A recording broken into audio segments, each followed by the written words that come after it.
just did the last part yesterday, so we're still in Act 2.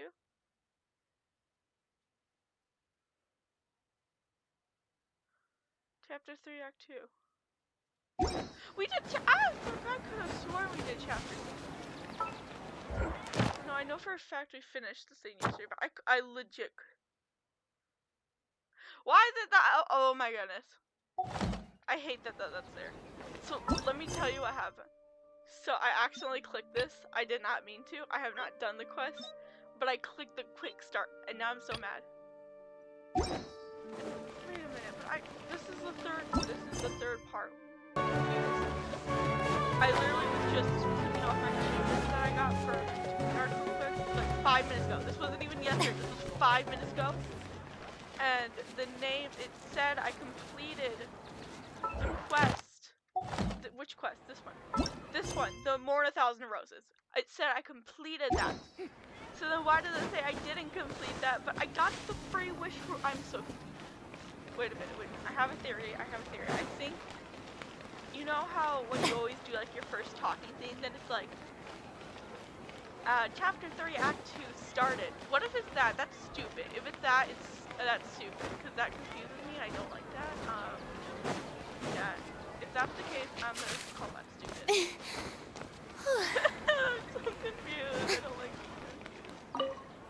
Okay, we're just gonna do it. I guess I counted wrong. You're actually Nahida, aren't you? Paimon felt like Catherine was acting weird when we met at the Sub-Zero's festival. And Dunyarzad, did you save her? It's a really long story. We shouldn't disturb her. Her consciousness is still weakened. Yeah, we don't want to confuse her. Let's chat somewhere else. How about by the Traveler's favorite bench? Yeah, I love my bench. I love the bench.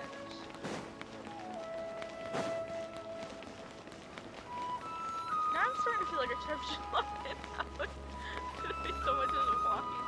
I don't know, we're not stuck in a loop anymore, so maybe it'll be like farther places.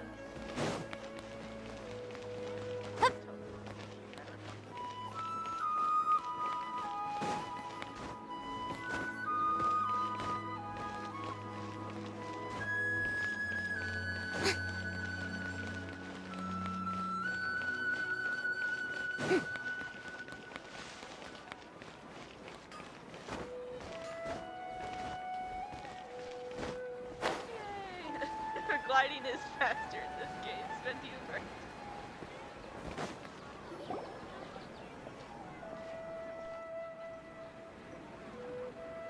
Let's talk about Dunyarzad first. It's such a relief that she's all right. Yeah, I'm glad. After we parted on the last day of the Sub-Zero's festival, I left the city and saw what the Traveler had described. Among the countless dreams, I found one that was growing fainter and fainter. This proved my suspicion. That she wasn't. Once Dunyarzad could no longer bear the Akasha harvesting her dreams, her consciousness began to dissipate. But this also meant it escaped the Akasha's control. That's good.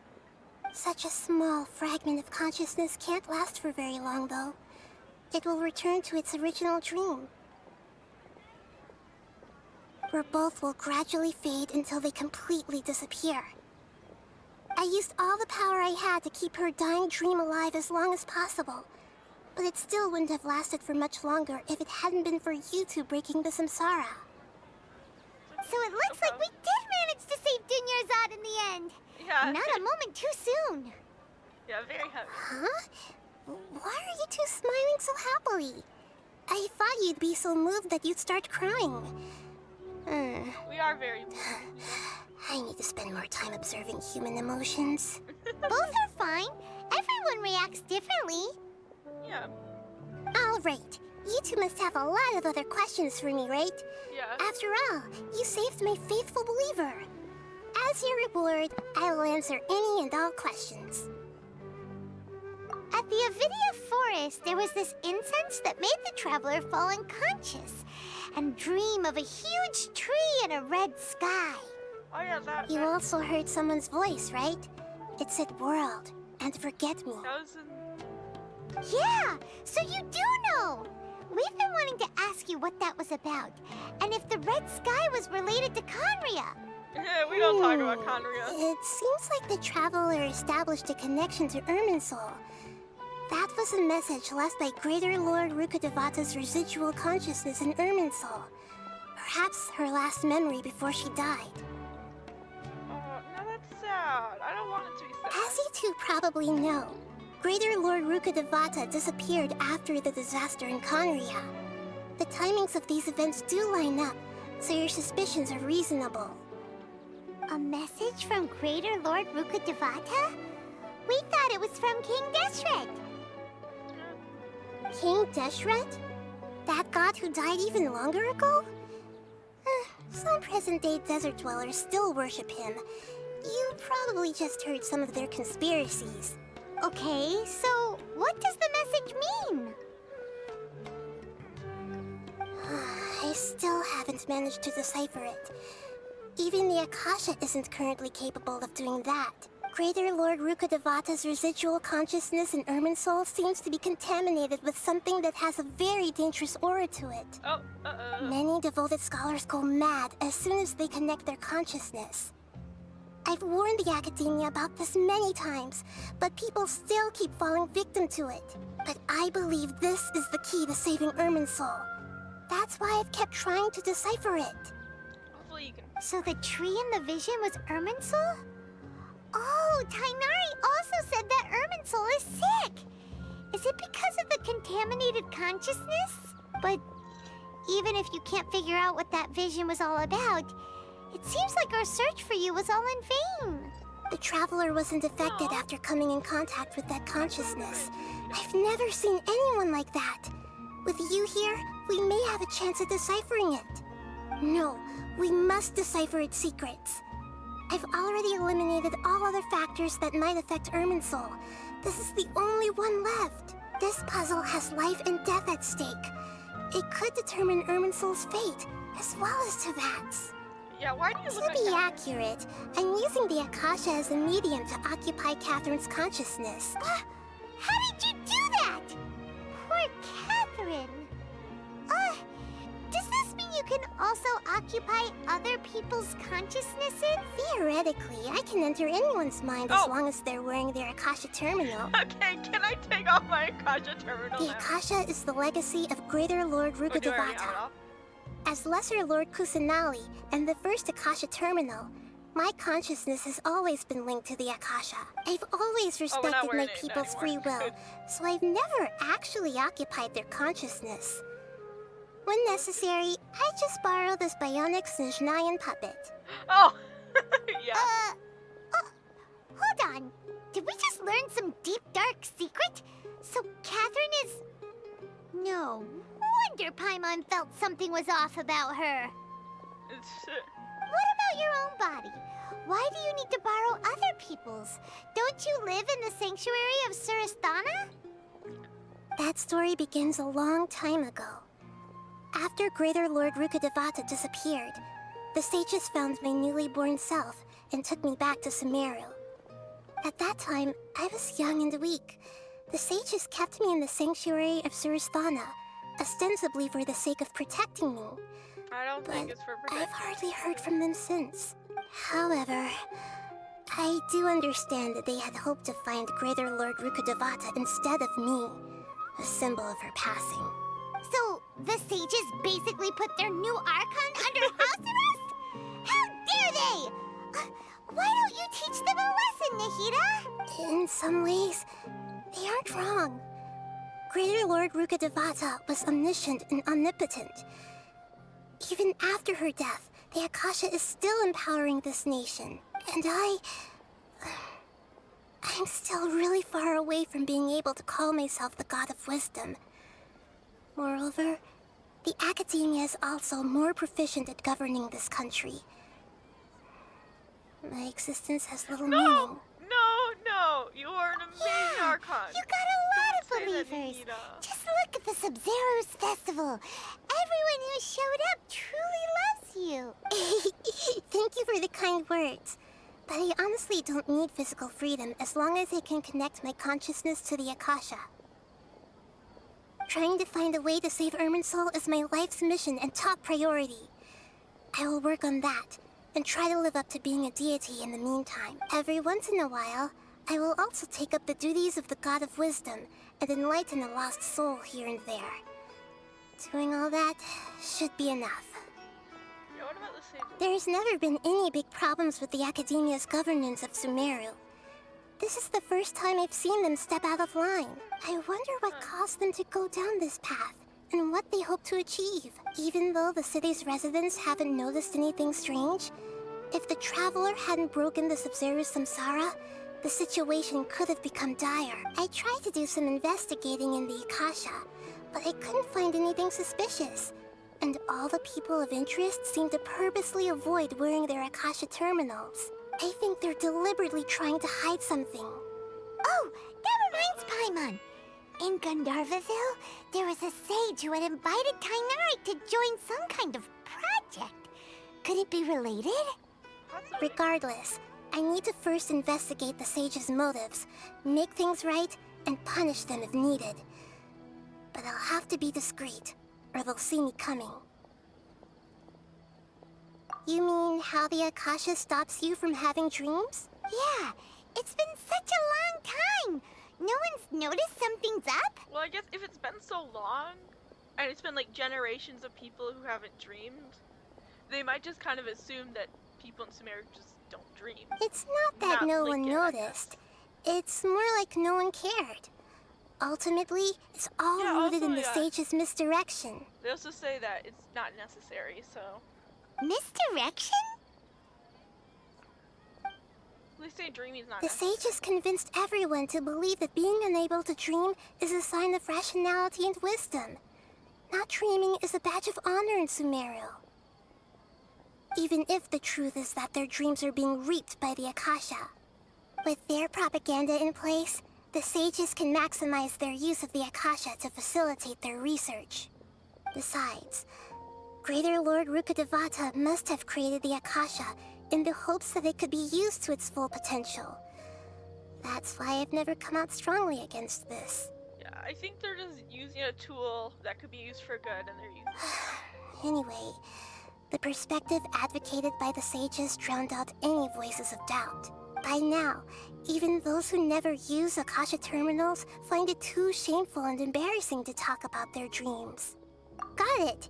I hope my answers were satisfactory, seekers of knowledge. Aww. To be honest, maintaining Dunyarzad's fading dream took a lot of mental energy.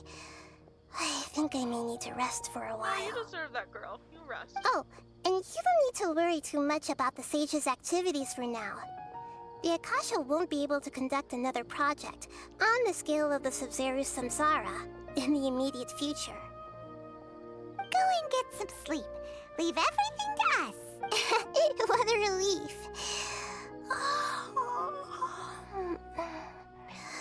This is truly the most exhausting birthday I've ever had. Aww. I hope next year it will be in a good way. Traveler? Paimon? Why am I here? Do either of you know?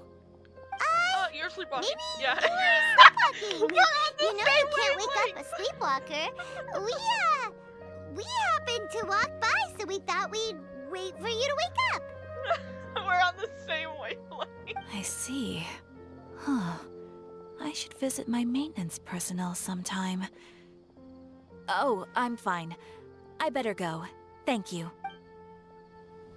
We've spent quite some time in Sumeru City, but ever since we last said goodbye to Lesser Lord Kusanali, we haven't heard anything from What is her. that? Oh, we can't just keep waiting around like this. Let's go find Catherine and pick up some work so we can at least... Yeah, now it's Act 3! What the heck is that? Wait, what is this? Oh, city reputation. See, now it's Act 3. What is that? Wait, I unlock Star Quest? Who's Star Quest I unlock? Oh, Tenari's Dandilus. Ah. What does it do for you? Oh, 5. Or no, this is 4. 5. 5. Then why is Nilu's before 5? Oh, that's weird. Also, Act 5. Act 5. Act 5. You're Mia! You're Mia! I thought I did yours, girl. That's the second one. Live high. No, I'm not doing them. I just want the exclamation mark to go away. I'll just. You guys wondering why there's two for a minute? That kind of confused me.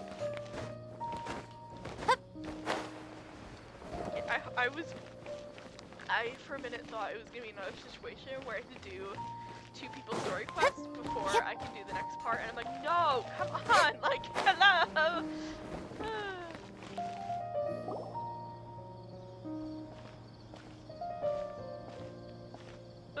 Ad Astra Avisask.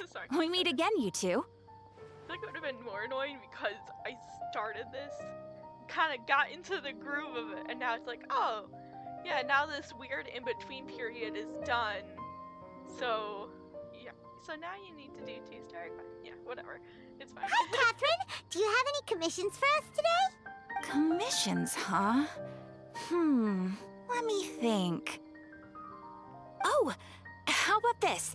Please attend the Academia's Academic Symposium this afternoon and recite a love poem on stage. Oh, okay. Wait, say what now?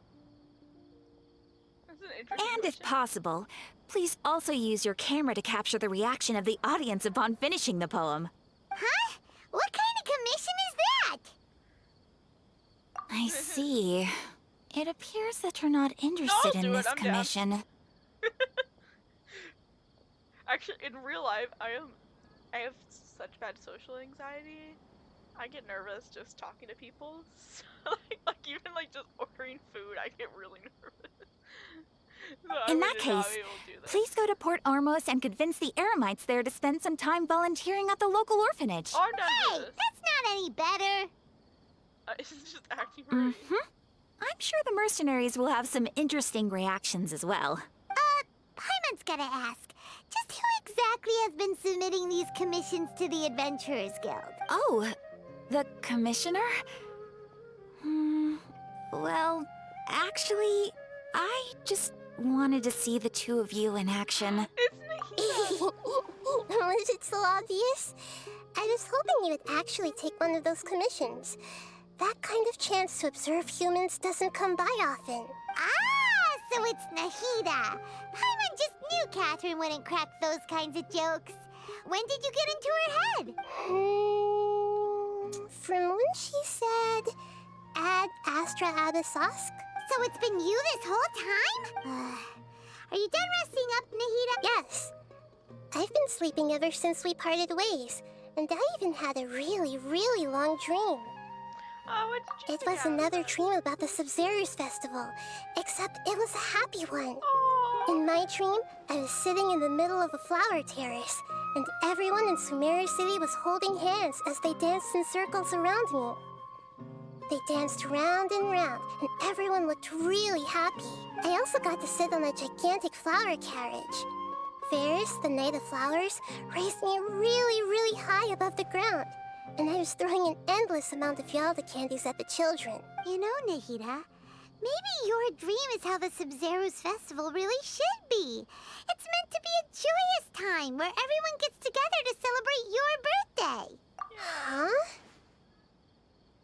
Wasn't I describing a really happy dream? Why are you both looking at me like that? Wait, could this be an example of the emotion known as pity? Yeah. No! We aren't pitying you. That would only make everything worse.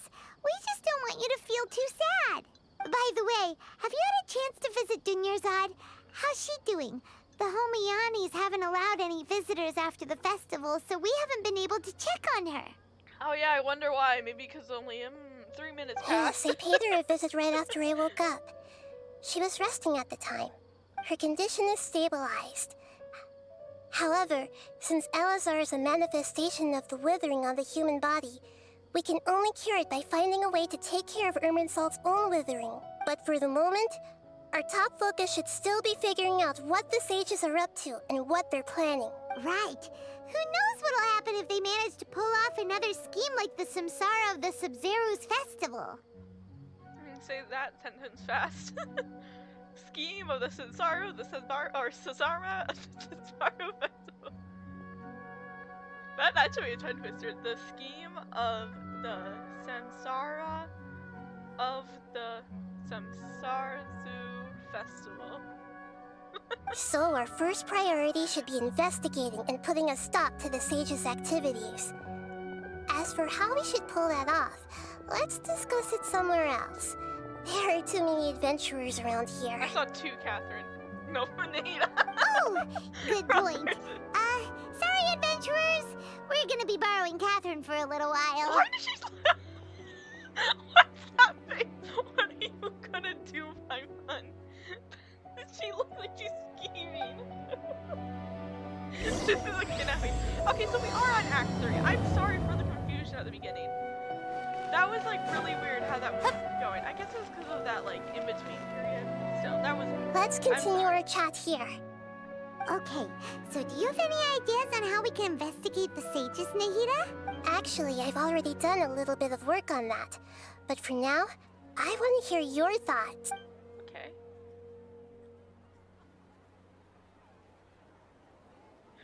Yes, I want to grab them and question them at night. We're in the dark as of now. Since we still don't know anything about their goals, any rash move could tip them off and lead to terrible consequences. After all, every person in Sumeru City is one of their hostages. Oh, fair point.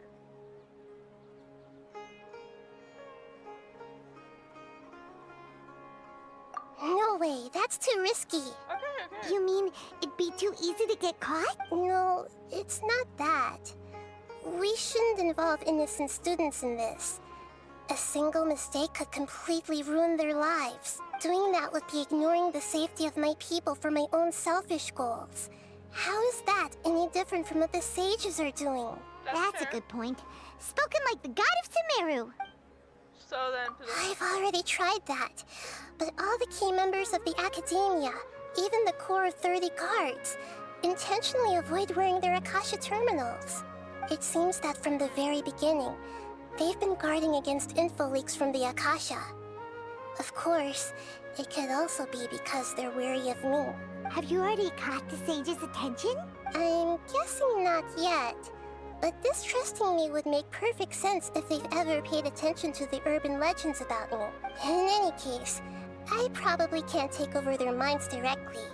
I can't think of it again. Are we really out of ideas? Nahida, you're super smart, so you already have something in mind, right?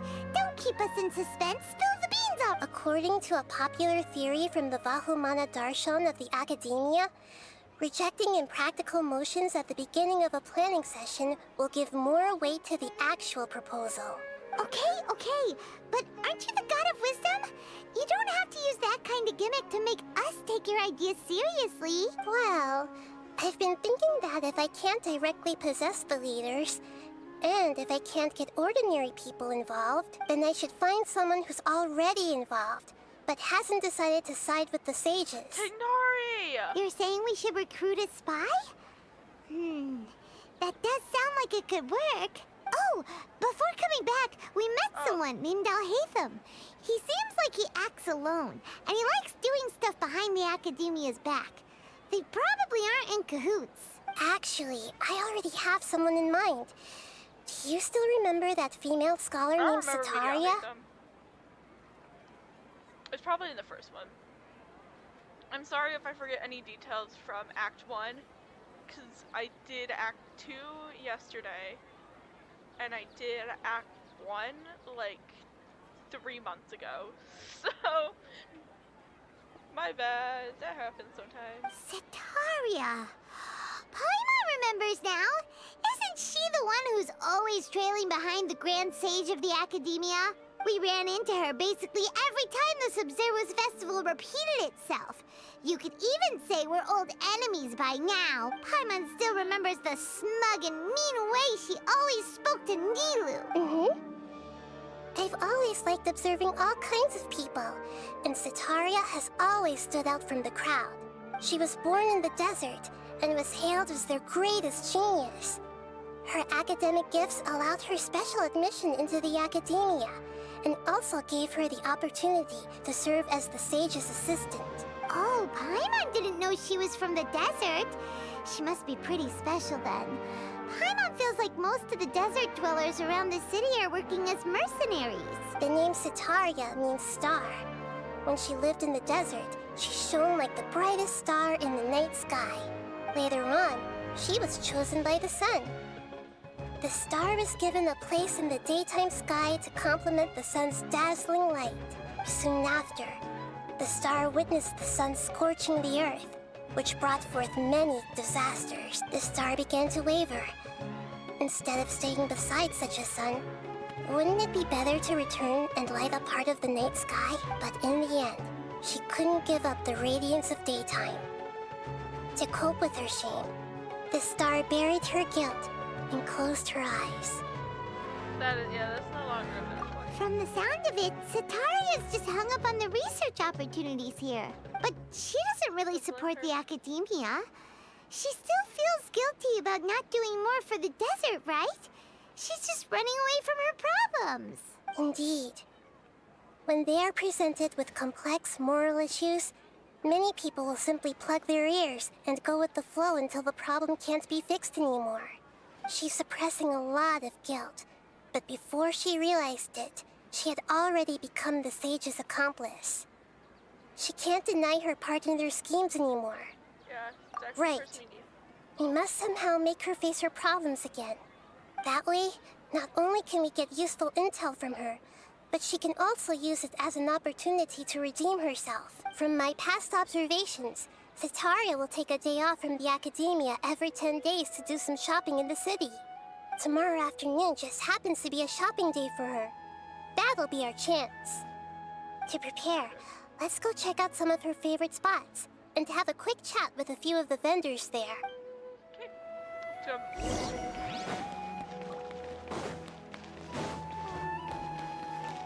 oh, down here. Yep.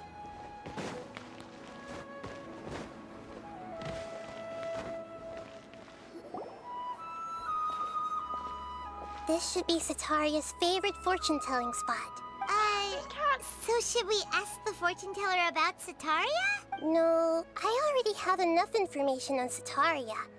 The most important thing now is for you to pay attention to the vendor's talking style and key characteristics.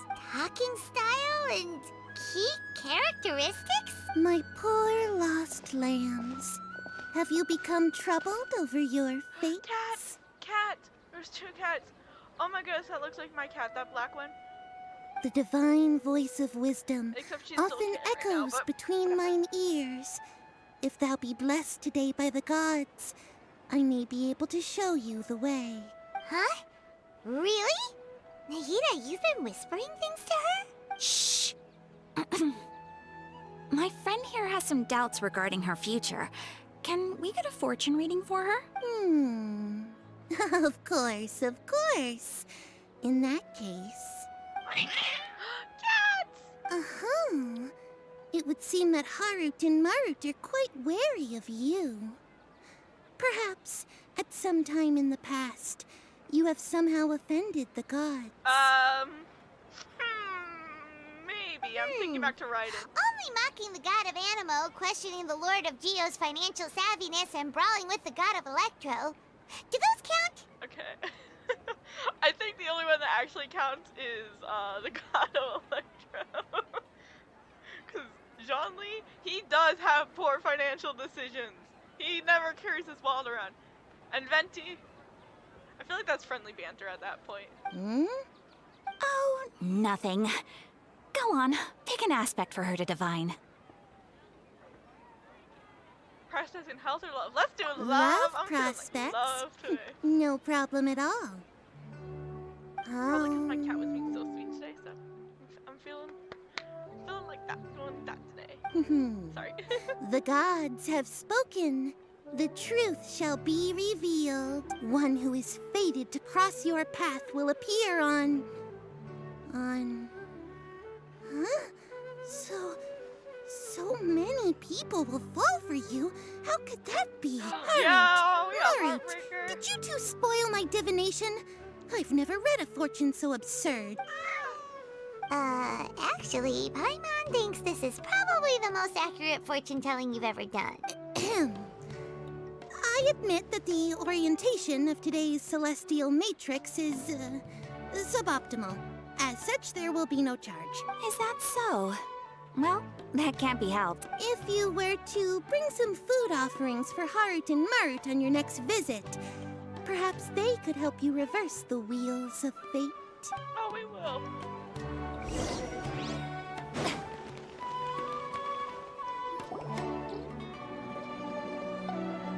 Is this another one of Sataria's favorite stalls? Yep. It belongs to a king. His father helped Sataria a lot when she first moved to Samari City, so she still comes by whenever she has time. When I start talking with him, listen carefully to the details of our conversation. Ah, dear customers. Would you like to look at some pottery? We caught wind of your great craftsmanship, so we specifically came to take a look. Oh, I recognize you. Aren't you Miss Catherine from the Adventurers Guild? Sounds like I'm in for some big business. Speaking of, where did you learn this trade? I suppose you could say it all started with my dad. He's a mason by trade, but I picked up an interest in clay while apprenticing for him. After that, I began making pottery by myself in secret. And I simply changed trades when my works turned out well. Although it's a pity that I'm no longer making much use of the knowledge provided to me by the Akasha. That's nice. You're making a living doing something you love. So is your father still working as a mason? Oh no, not anymore. A few years back, he fell from a roof and broke his leg. Since he had already saved enough Mora over all these years, he's just enjoying the retired life in Port Ormos nowadays. I see. We wish him peace and happiness in his retirement. I'll have someone in charge of logistics at the guild come by another day for some goods. We'll leave you to it. Take care now. No problem. Rest easy, all our goods are sure to meet your every need.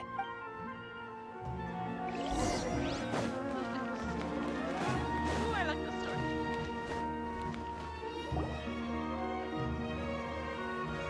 This should be our final stop. Sataria's always thinking of this restaurant when she's working at the academia, so she always comes by whenever she's out in the city. Nahida, you've really thought of everything. Yeah. It's my duty to protect Samari's citizens, after all. She's so sweet. I love Nahida so much. Hi there. I feel like I've seen you down by the docks before. I think Nahida might be like one of my top 5 characters. And she's, I'm pretty, yeah, 100% she is my second favorite Archon. Only because Venti's my favorite character. Sorry, Nahida, but you are number 2. It's very close. Huh? Sorry, I don't quite remember. If I recall, you were having a discussion with someone about shipbuilding at the time. Ah, that's right! I've always been really interested in feats of marine engineering. After all, I grew up in Liyue Harbor and spent my entire childhood staring at the ships going in and out of the port. I came to Sumeru to study, but failed to make it into the academia due to my lack of talent. But I'm still discussing all kinds of problems with different scholars, and I'm continuing to study and perform research from the restaurant's basement. I'm sure I'll get to the academia after their next round of exams. Yeah. What an admirable spirit for learning. Amazing.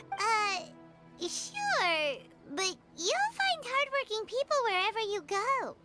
Still, hardworking people do. So this restaurant has a basement as well? Huh. First I've heard of it. That's Oh, I right. left my cat on screen. It's oh, no. not usually open to I just patrons. realized my cat- Most of the time, employees use it for breaks or to hold private events.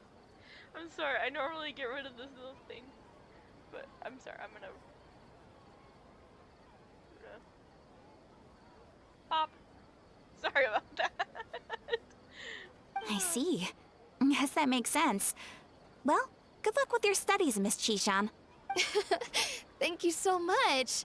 As long as I can make it into the academia as an official student, I'll be happy. Yeah, I believe in you. I'm sorry, I forgot about my cat clicker in the corner. That's silly. So, was that everybody? Mm-hmm. 3 familiar faces should be enough for Sataria. What's the point of interested. Nahida, you still haven't told us how you're planning to make Sataria face her problems. She's gonna possess those people. Sataria is already used to avoiding her problems, so we must find a way to break through her usual sensibilities. I remember you mentioned that the Eremites in Port Ormuz are all making a fuss about the upcoming resurrection of King Deshret. Although it's all just a boatload of nonsense, the fate of her homeland may turn out to be Sataria's soft spot. Oh, Paimon gets it now. You want to take advantage of the guilt Sataria feels about her homeland. Okay, let's not say it like that. Although 'cause she that knows sounds a she little should demeaning. return home to help the people of the desert, all she's done is conspire with the sages. So, how do we set that up?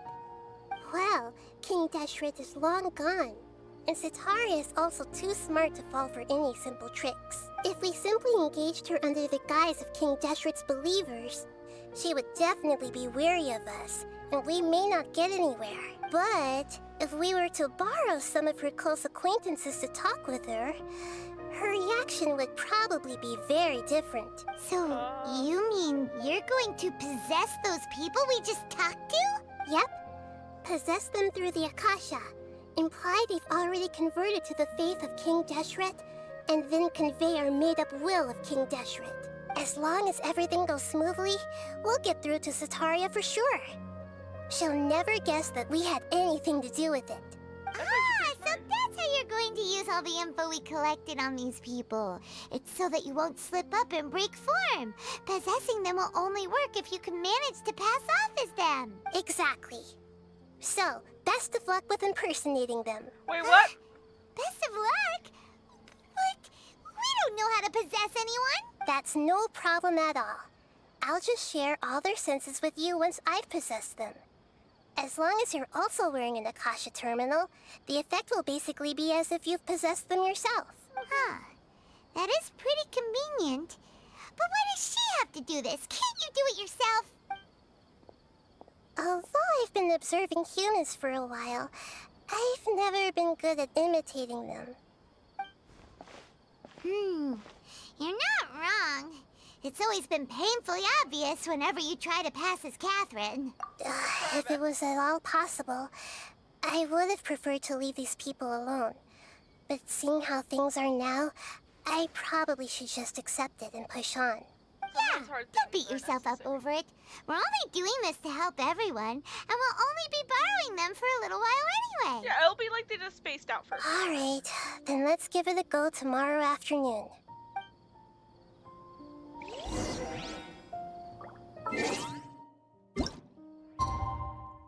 Ah, come on! We're off by 2 minutes! Oh, wait, let's just do... Hopefully.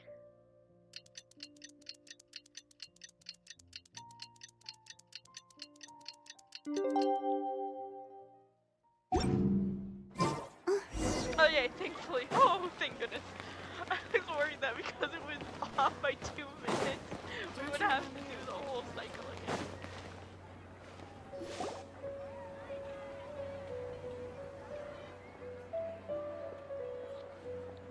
Oh, here she comes. Sataria's here. Let's quietly follow her. Once she starts talking to her acquaintances, we'll find a safe spot to begin possessing them. As for how we'll sway her to our side, I'll leave that to you. I trust you'll know what to say. Paimon's starting to feel kind of nervous. You're not the one doing it. Okay, let's go. Looks like they've already started talking. Let's find a hiding spot and get started.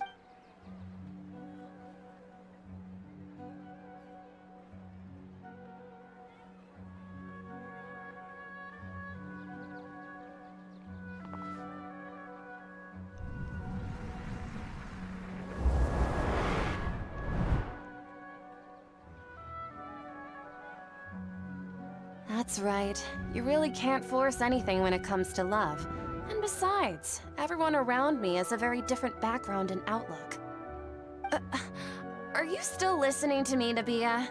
Oh, of course I'm listening. You were talking about troubles with your love life, right? I heard everything you said. Okay then. You just seemed a little distracted for a moment there. Strange. Your cats seem pretty worked up. Is something wrong?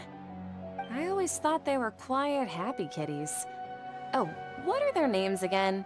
Hatu and Matu. Ah, that's right. They are just little darlings, aren't they? Harut and Marut. Ahem. So, which fortune do you want me to read for you today? You must have come for another echo of the divine voice of wisdom. I'd like to get another reading on my love prospects, but to be perfectly honest with you, I feel like I've been a real mess recently. A mess? Well, could you do a reading on how long it'll take me to finish my current project at work? I really just want to get it over with. I hear you. No problem at all. The gods will reveal the truth.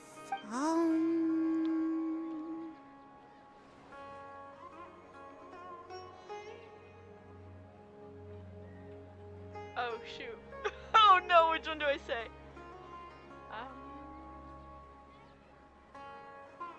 The gods are asking, Sitaria, why haven't you gone home? Why haven't I gone home? Do the gods really know everything I've been thinking about? Sitaria, why don't you just go home? It's a demand now instead of a question.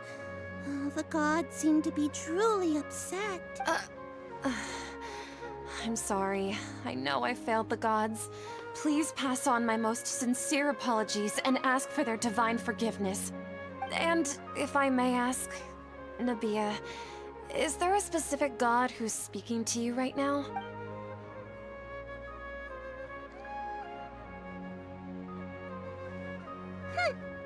What an inconsiderate and naive question. The god who is speaking to me is, of course, the wisest and mightiest of all, King Deshret. King Deshret? No wonder he would make such demand of me. Wait a second. King Deshret passed away a long time ago. Even though news of King Deshret's resurrection has been spreading like wildfire, it's all just a misinformation campaign from the academia. How can King Deshret still exist in real life? What insolence! I am King Deshret's most loyal believer. Do you wish to refute his voice of wisdom? Oh, no. As a child of the desert, I am only reveling in his power upon learning that his divine glory has touched even this city. I will think very carefully about his demand of me. I'm sorry. I must go now. Wait!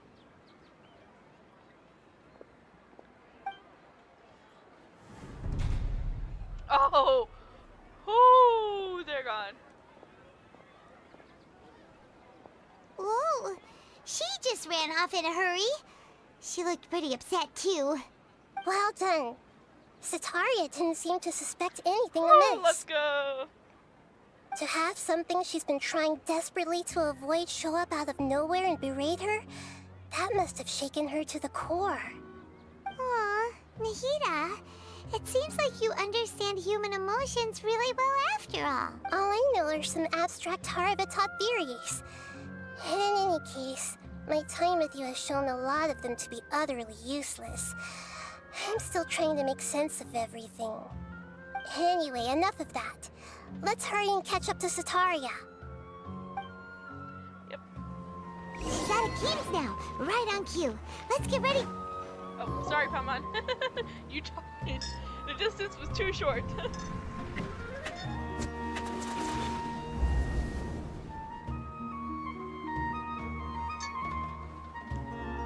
It's okay. I just got caught up in something.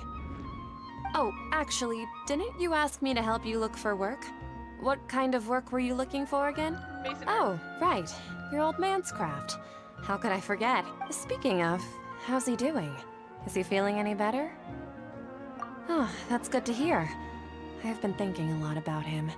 If I could get some more time off, I'd love to pay him a visit. Actually, while we're talking about him, is he still living in Port Ormos? Yeah, he's been retired there for a while. If you could find the time, please write him a letter. Let him know that recently, faith in King Deshret has taken root in Port Ormos and has begun to spread across Sumeru. He has a quick temper and has always been a devout follower of the Dendro Archon. I don't want him to get into a fight with those King Deshret believers because of a difference in beliefs. Oh? So, who are you siding with in all of this? The Academia or King Deshret? I'm so jealous of you. You were born a child of the desert, yet you chose to betray King Deshret, and now you spend all your time with those crooks from the Academia. Akeem, you don't mean you've also become a believer of King Deshret? What's so strange about becoming a believer of the wise King Deshret? In fact, aren't you the strange one? The one who still can't pick a side? Can't pick a side? Me? Whoa! Paimon had no idea you'd be so good at this. I wasn't sure. You really zeroed in on the issue and put it right in front of her. It might feel a bit overwhelming for Sataria, but once It might be everything a is little over, necessary. I'll be sure to pay her a visit to her mind and explain everything. Anyway, let's keep going.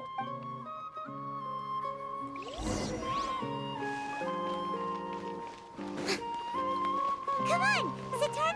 Oh, Paimon, you can't do that. So, Shishan, have you noticed anything weird in the city lately? Nope. Like, as if someone was trying to preach to you about something? Oh, right. Speaking of strange things, I celebrated the Sub-Zerus festival so many times that I lost count. That was really weird. Wait, how could you be aware of that? That should be impossible. Nothing in the report indicated anything like that. Are you still failing to realize that the Academia's lowly tricks could never deceive all of Sumeru's citizens? Shishan, don't tell me that you've converted to King Deshret as well. What an absurd question. You make it sound like I should be ashamed for becoming a believer of King Deshret. In reality, shouldn't you be the one who is ashamed?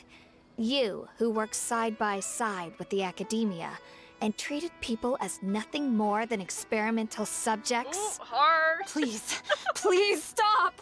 Aww. I'm starting to actually feel a little bit bad for her.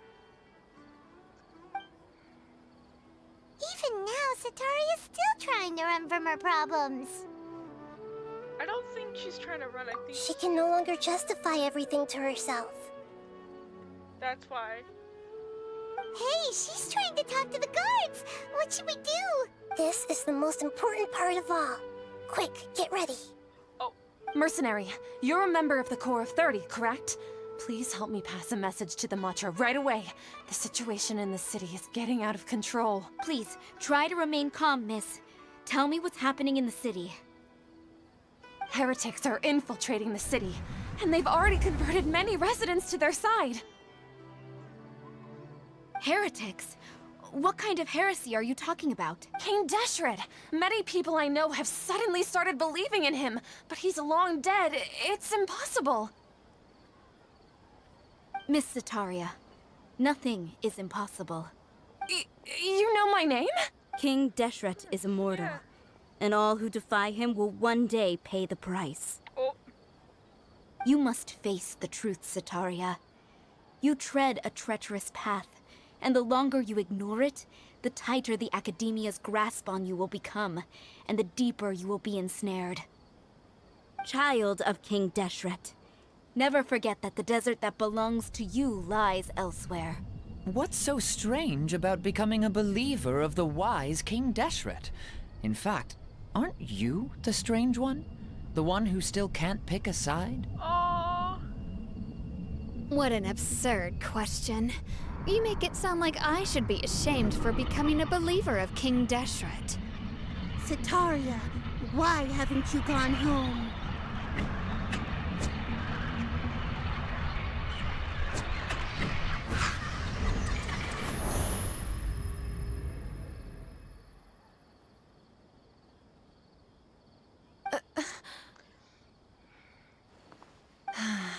It seems that no matter where I run, I only keep finding more believers of King Deshret. I have to say, this is a familiar feeling. I've also been running from my guilt this whole time. Guilt over my part in the Sage's plans, and from ignoring the letters from the children of my homeland. But no matter how much I may try to ignore or get rid of it, my guilt always comes back. It's not too late to You won't necessarily lose your research opportunities by facing the truth. Besides, did you really want to conduct your research while carrying such heavy feelings of guilt? How do you know me so well? Are you truly just a believer of King Deshret? Or are you the god himself? That's not important. The important thing is to pass judgment on the academia and its sages, and to correct their mistakes. Yeah, we got correct a lot of mistakes.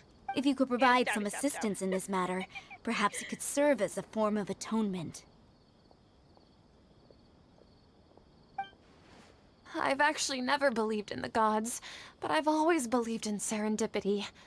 Your appearance must be a fated opportunity for me to get out of this wretched situation. Please tell me, what can I do for you? How much do you know about the sage's current activities? I was just one of the designers for the masked dream harvest scheme, which is what happened around the Sub-Zeru's festival. But I know very little about the full scope of the overall project. I'd assume that only staff with the highest clearance would have access to those confidential documents. I've just been working to meet the Grand Sage's specified requirements. Which are... However, there's something that's been really bothering me. I heard that a scholar who was previously expelled has returned to the city, and even the sages are still quite wary of him. To fight against the academia, we will need to figure out the nature and the purpose of their work. Is there a way for us to get access to the confidential documents you mentioned? It should be possible if we're willing to take some risks. After all, I'm an assistant to the Grand Sage, and I've been working on many tasks outside of the project. Okay. One thing, though, I won't be able to transfer the documents to you through the Akasha once I get my hands on them. The sages have always closely monitored all activities within the Akasha. Let me see... let's use the most primitive method. Send someone to pick up the documents tomorrow evening at the Academia entrance. The academia entrance. Wouldn't that be too conspicuous? Don't worry about that. I assure you, this won't be a trap. I'm only suggesting this location because it'll draw more scrutiny for me to leave the Academia again. It'll be safest for me to distract the guards long enough to hand you the documents. All right, I trust you. So, if I were to successfully complete this task, would it mean I've atoned for my wrongdoings? That'll depend on the judgment of the Dendro Archon. The Dendro Archon. That's right. Her people are the ones we have endangered. As the God of Wisdom, she's also the one responsible for judging and guiding the scholars. Yep. Maybe it's time for me to find a god to believe in. Just as Nahida predicted, we've managed to bring Sataria to our side. The Traveler's execution was ingenious. She's the one who deserves all the praise. You game up. Well, now that we've made plans to meet again tomorrow evening, all we can do is pray for Sataria's mission to go off without a hitch. Pray? But if we're going to pray to the gods, aren't we just praying to you? God of Wisdom and Guardian of the Scholars? No. The truth is the true Guardian of Scholars. I've always believed that. Anyway, let's meet again tomorrow evening at the Adventurers Guild.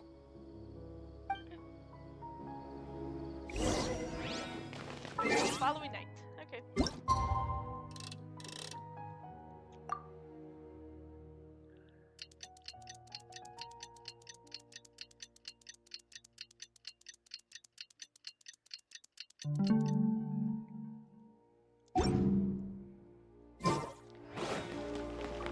This is the following night.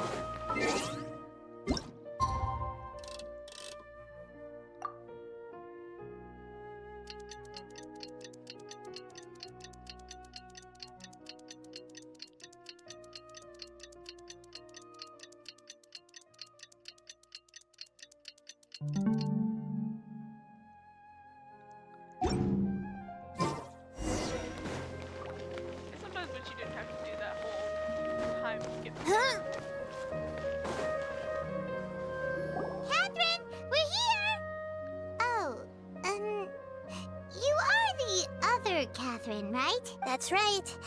I suppose I'm the other Catherine in your mind. Shh! We're on a secret mission tonight, so we need to protect Catherine's identity. Yep, Paimon's right. We cannot fully rule out the chance that the meetup tonight is just a trap. If something were to happen, my existence may be the only trump card we'll be able to play.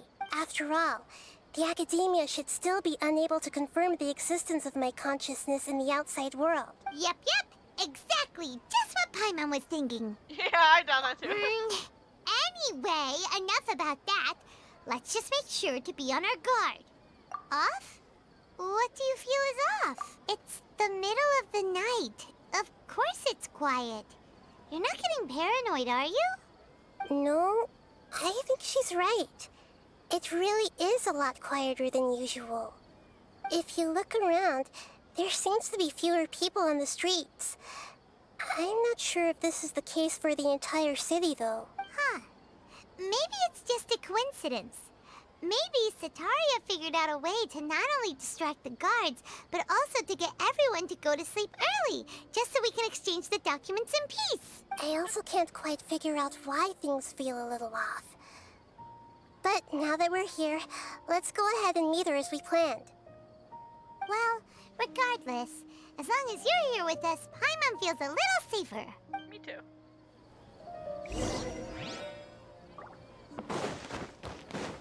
Huh. There really aren't many people out right now. What do you mean aren't Let's hope many? it'll be They're this vital quiet in to front of the development. academia, and that Sataria managed to distract all the guards.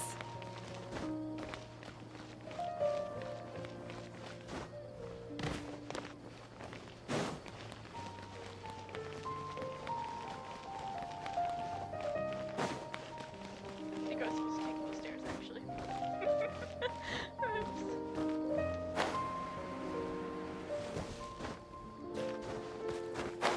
I can't be the only one. I think Sumeru and Fontaine, mostly Sumeru, have some of the more confusing layouts for their cities.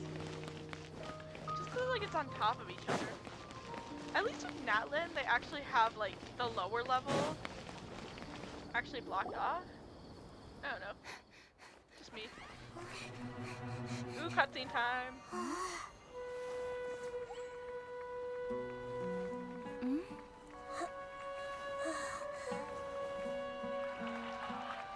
What are all these people doing here at this hour of the night? Something's off.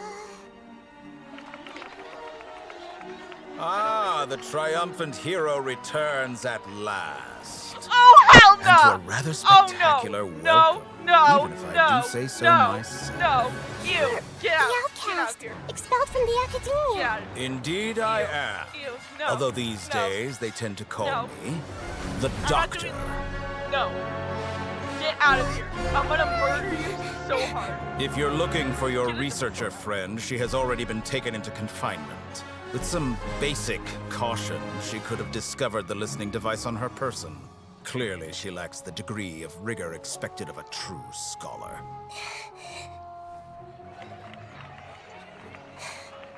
The people of Sumeru City.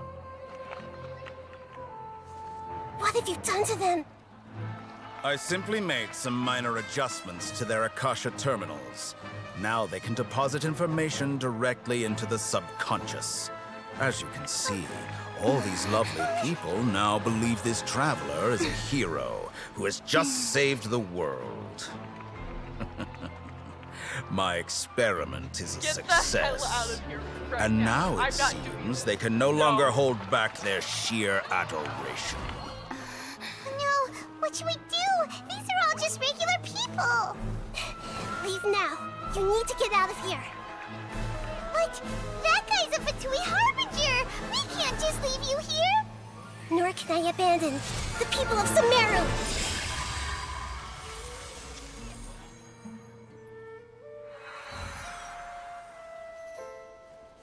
Is she like possessing all of them?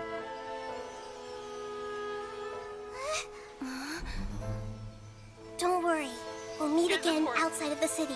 No, get the Tori. Stab him. Stab him. Stab him. Kill him. Kill him. I hate him more than I Ross Senora. see. And I hate You lots of appear to have people. overridden their mental faculties No. with your own consciousness. To possess such a powerful mind, you must be the god of wisdom. No, I'm gonna stab him. I'm gonna kill him. I hate Notori. I hate him so much for what he did to Kale. And he's just a horrible, I hate him. I hate him. This should be far enough. Paimon needs to catch her breath first. I'm gonna stab him. Is the heater going to be okay? We only made it out because of her. Paimon wasn't counting on running into a new Harbinger here, let alone such a high-ranking one. That guy was number 2. How do we know he was So number 2? scary. Oh, He called himself the Doctor. Remember, Tainari told us about him. Sataria did say that someone who once got expelled from the academia came back recently. You got expelled? And that even the sages are wary of him. Yep. Sounds like she must have been talking about the Doctor. Yeah. Yeah. Now that the Doctor's in the picture, we're no longer just dealing with the academia. They're in cahoots with the Fatui. Or are they, But though? what are the Fatui after this time? Another Gnosis? Okay. Oh, I wonder what they're under. Yes, it's another Gnosis, Paimon. Yeah. Things would be a lot They got easier 3 with so Nahita's far. help. Nahita said we'll meet again outside of the city.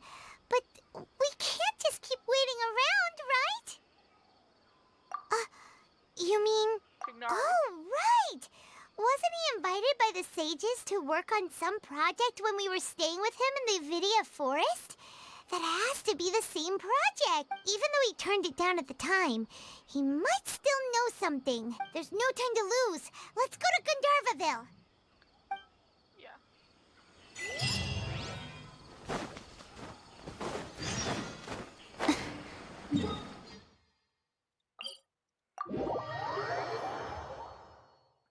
I'm gonna kill Victoria. That better be the first and last time I'm seeing him, because I don't want to deal with him again. Not today. I need to mentally prepare myself for him. That is, I hate him. I hate him.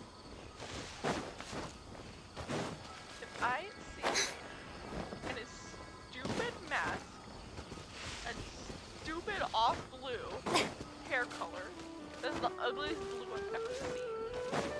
Okay, I'm joking about that part, but I need something to insult this guy with about his appearance, okay?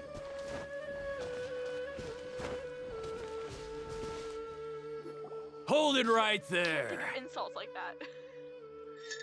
A blonde-haired traveler and a floating fairy.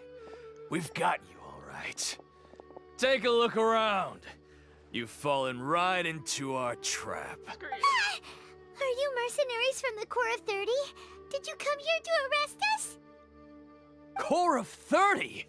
We're nothing like those government lapdogs who don't even get scraps for their work. We are an elite brigade that commands the highest commission rate in all of Sumeru. We're here on the orders of a client known only as the Outcast. The Outcast? An outcast from the academia? But why wouldn't the Doctor just send the Fatui after us? Still wasting time on idle chit-chat. We'll shut you up soon enough. Get them! Okay, yeah, I can beat you guys up You're really up, quickly. Traveler! Following orders. New punching. Minute to memory. Shine down!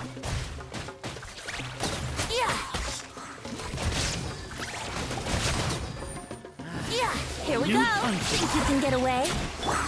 Growl! Illusion shattered! Ah, it isn't over yet! Here comes reinforcements! Whoa, it's not over yet. Oh. That was pretty rough. Is that what elite mercenaries are like? Yeah. Looks like we'll have to keep our guards up. But this doctor guy seems like a pretty tough opponent. He knew exactly where to set up an ambush. Did he predict that we would try to find Kainari? Going up up against smart people is tough. Anyway, let's keep going. We're smart, Paimon. We got this.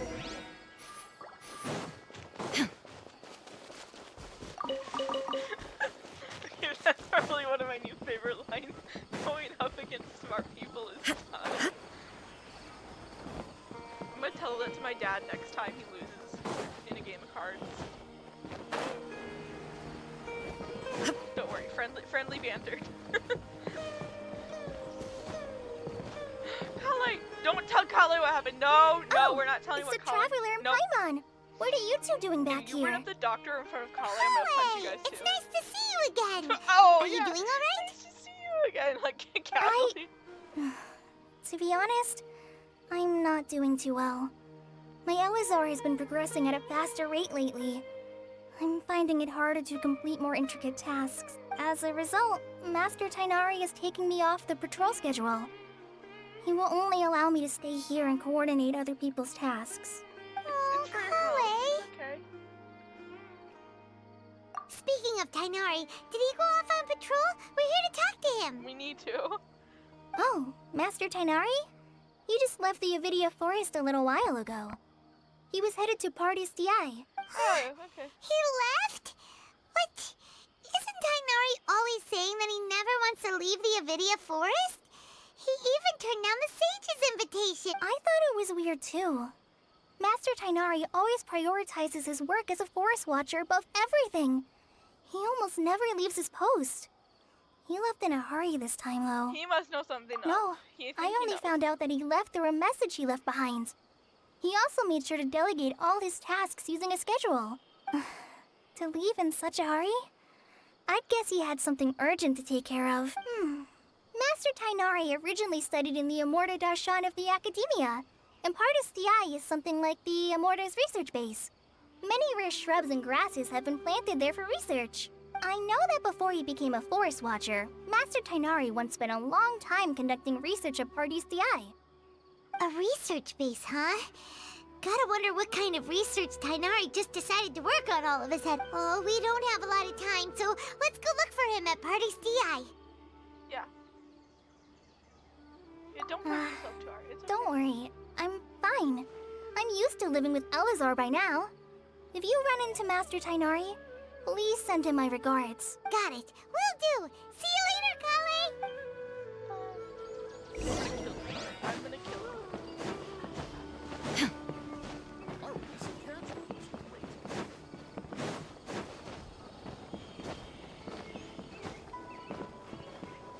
Oh wait. Why am I going so slow?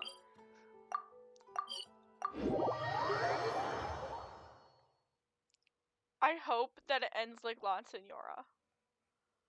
Probably won't, because they're not going to do that twice in a row. But I can hope it will.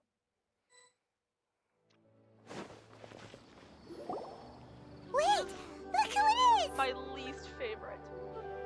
I only actually, as of right now, I only hate like 2 of the Fatui. It's Dottore and Senora. I hate Child, but it's more of like, he's a fun character to hate.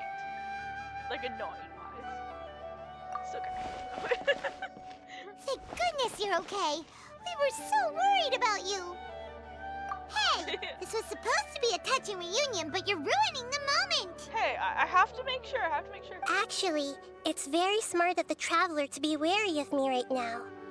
After all, the Doctor has shown that his technology can apparently even control human minds. Plus, it's not like you could have known what happened after we split up and I was facing the Doctor by myself. Even a pool of stagnant water after a torrential storm can occasionally pass as a patch of sky. Paimon feels like only the real Nahida could come up with such an obscure analogy. Huh? But I wasn't trying to win your trust or anything. All I wanted was to clarify my point. Well, we understand that point now. Please, Nahida, tell us more about what happened. Are those poor people all right? They better be. When you left, I was still in the middle of restoring everyone's minds. Thankfully, when the Doctor mentioned depositing information into the subconscious, he didn't mean engraving information into their minds. Instead, he did something closer to creating hallucinations. Oh, that's good. that was still within my power to fix. Luckily, I managed to finish my restorations and mind jump away from him just as he was about to capture me. Whew. What a relief. The doctor sure pulled out some hidden cards, but good thing we had Nahida with us. Yep. I wouldn't be relieved just yet. Oh, okay. I gave away my true identity when I restored everyone's minds, which means we've lost another one of our trump cards. That's okay. Also, the doctor is already an expert at modifying Akasha terminals. Maybe it's only a matter of time until he captures my consciousness inside the Akasha. Who knows? Hey, just because we lost our biggest trump card, you can still capture cards with your fail. That's a card analogy. I'm sure you'll appreciate it, Nahida. Would that mean you'd no longer be able to jump between minds? I've played up and down the river. I know how this stop goes. him? He's still at the academia, so it's possible he already started messing with the Akasha. Yeah, we need to hurry. It feels like he's toying with us. What a nasty piece of work. Yeah, he is a Plus, the doctor's combat ability alone is apparently enough to make him worthy of being number 2 of the Fatui. Yikes. We shouldn't give up hope just yet. Oh, Let's try to find another way to attack this problem. hi person in the background. Actually, Nahida, how did you know we were trying to get to Party's DI? Have you been waiting for us? Yes, I have. I can see the traveler's elemental energy, so I deduced your destination by looking at the direction you were moving in. You didn't come here for sightseeing, right? Yeah, we actually Did you find any leads? No, we're just here for sightseeing, actually. We're looking for a scholar we know. His name is Tainari, and the sages once tried to reach out to him. Why don't you come inside with us and see what we can find? Okay, let's just hope we won't get him into trouble. I have the feeling that we will, but it's okay. Denari won't mind. He'll be all down for stopping the academia. Possibly. Hey, knowing what our goal is, he'll be down.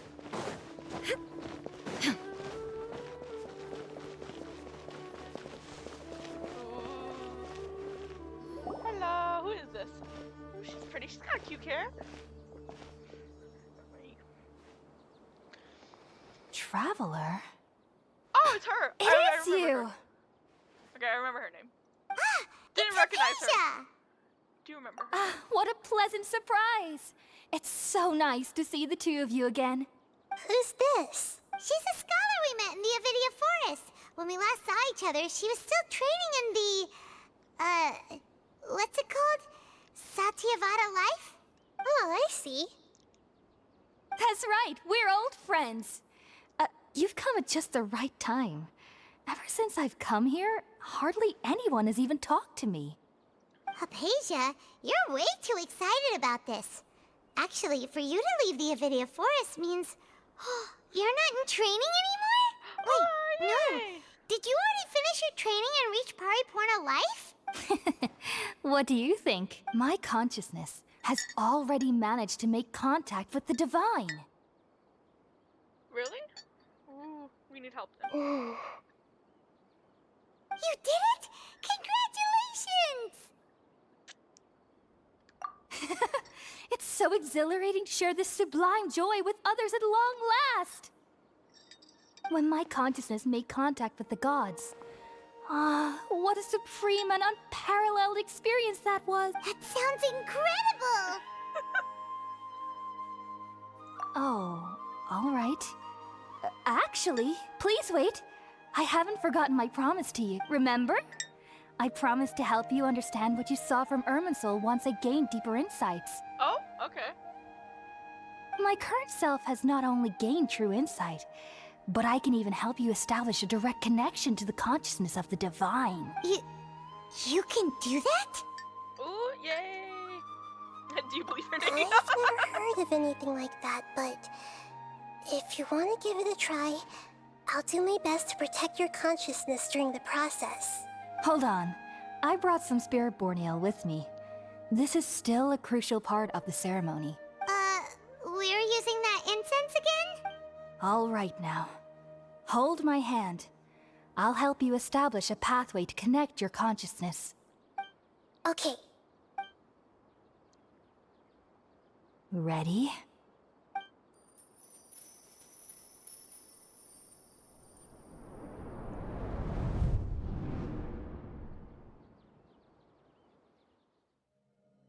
It took 3 betrayals for me to finally understand.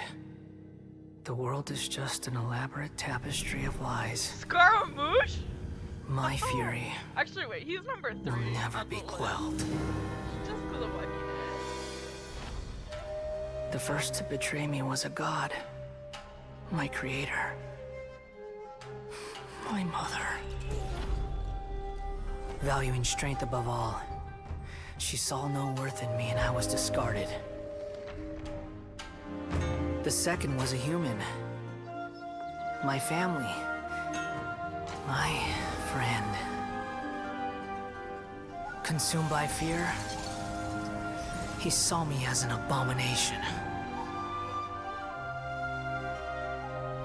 The third was one exactly like me.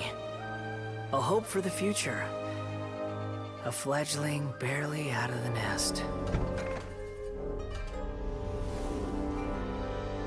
Powerless before his mortality, he broke his promise to me. Humans, they can't be trusted. And the gods fill me with pure loathing. So I said good riddance. I denounced the world and laughed in its face. My chest will never again be defiled by worldly filth. I will scrub away every last trace of human emotion. Then it will be empty, a blank slate, and ready to receive a supreme gnosis, brimming with pure divinity.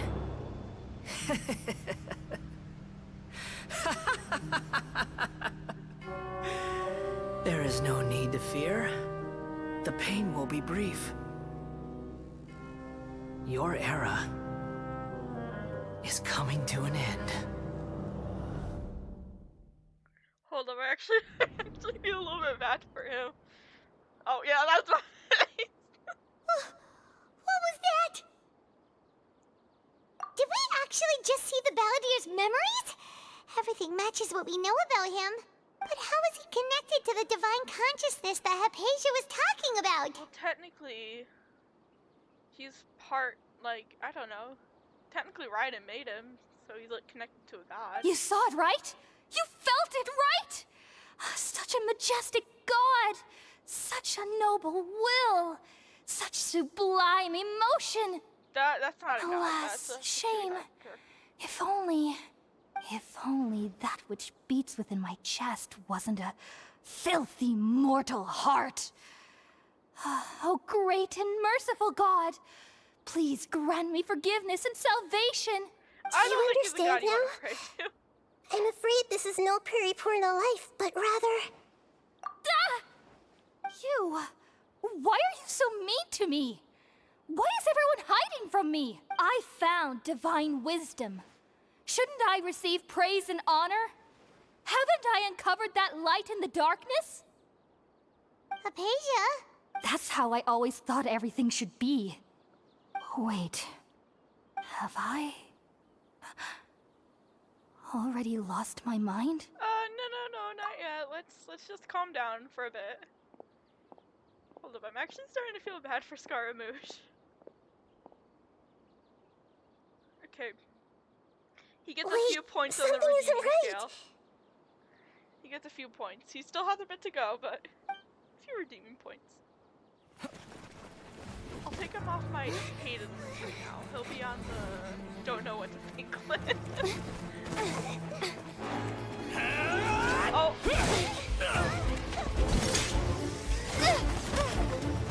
Fight! Fight! Fight! Fight! Fight! Fight!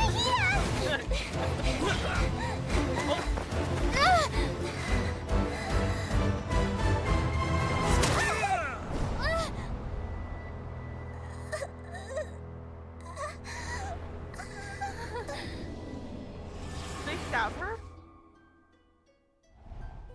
It's not Nahida.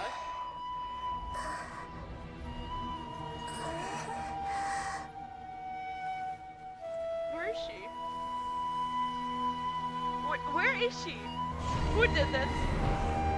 I see you. That's creepy. Nope, that's creepy. I'm done. No, no.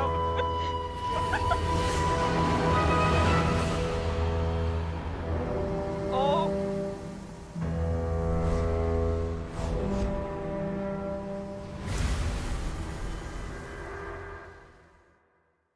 Oh, I'm done. I'm done. We're not doing this. What the heck?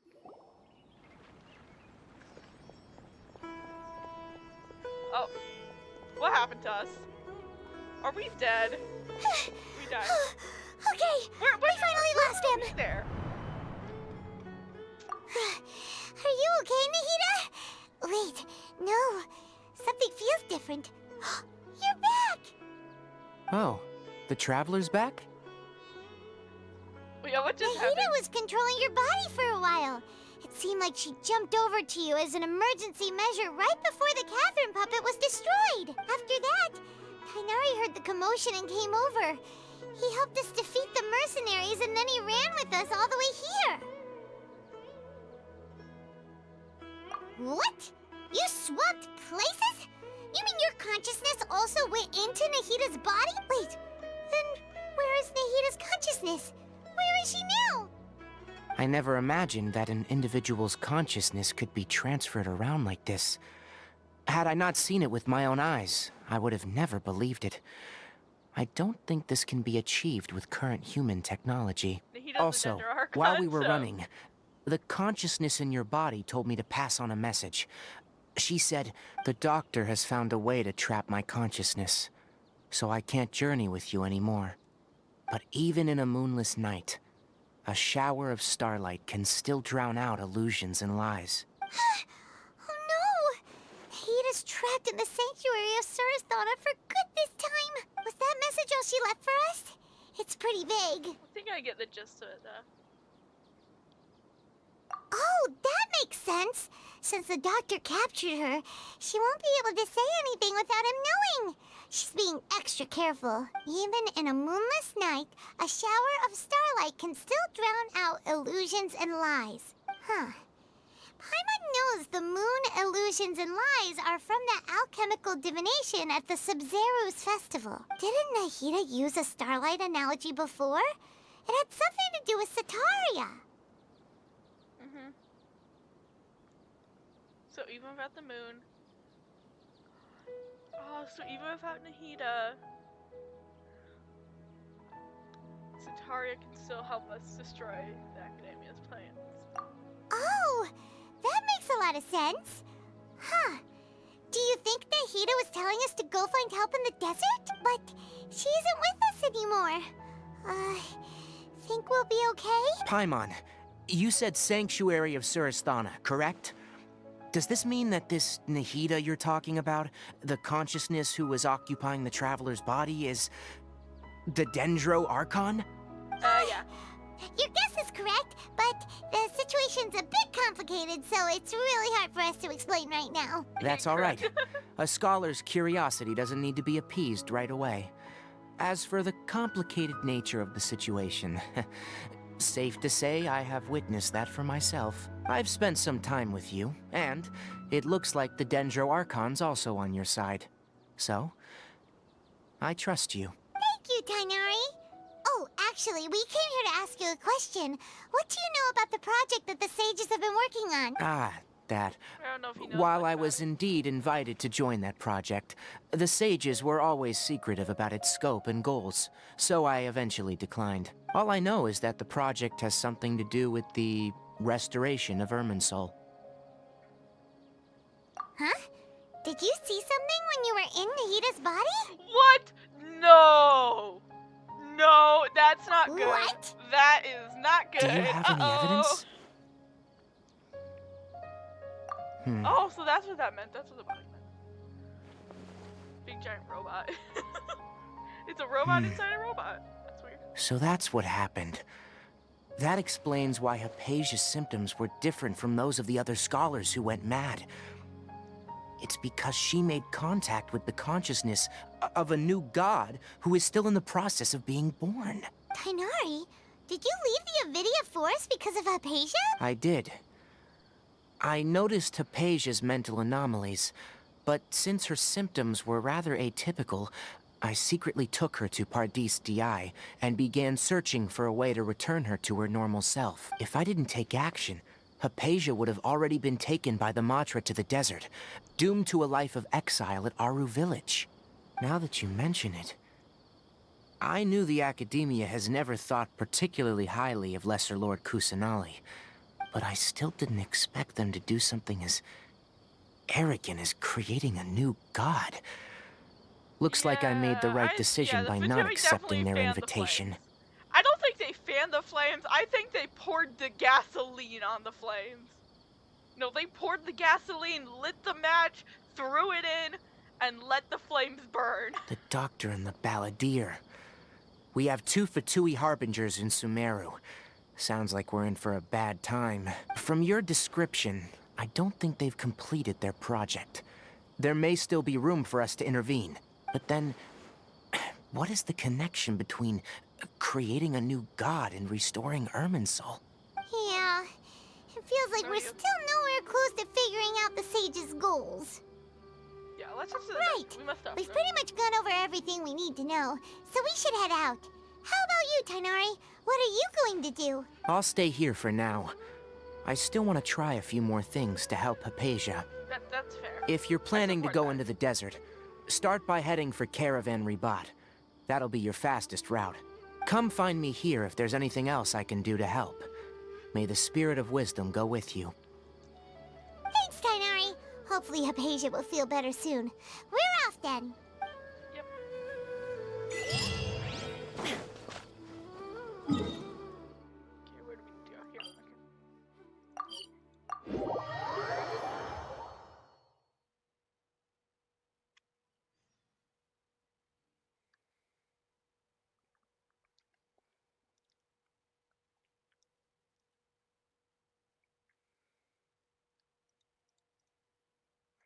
It's taking a bit to load.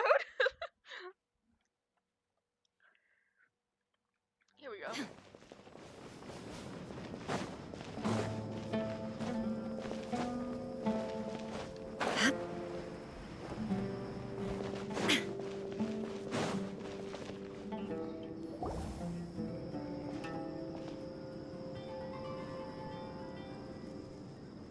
We finally made it to Caravan Ribat. It's pretty lively here. Let's not get distracted. So, just past this wall is the desert, huh? Oh, wow. Paimon remembers hearing people call this the Wall of Samiel. It's made to block sandstorms from the outside. Oh, if it's this tall, it's gotta be the divine work of Greater Lord Rukkhadevata, right? Yeah, it is pretty impressive. Enough gawking. Oh, hi, Alhaitham. Come on, follow me. What are you doing here? Huh? Over here. Funny run. Alhaitham went that way! Let's hurry up and follow him. Wonder what he's up to. I think he's gonna help.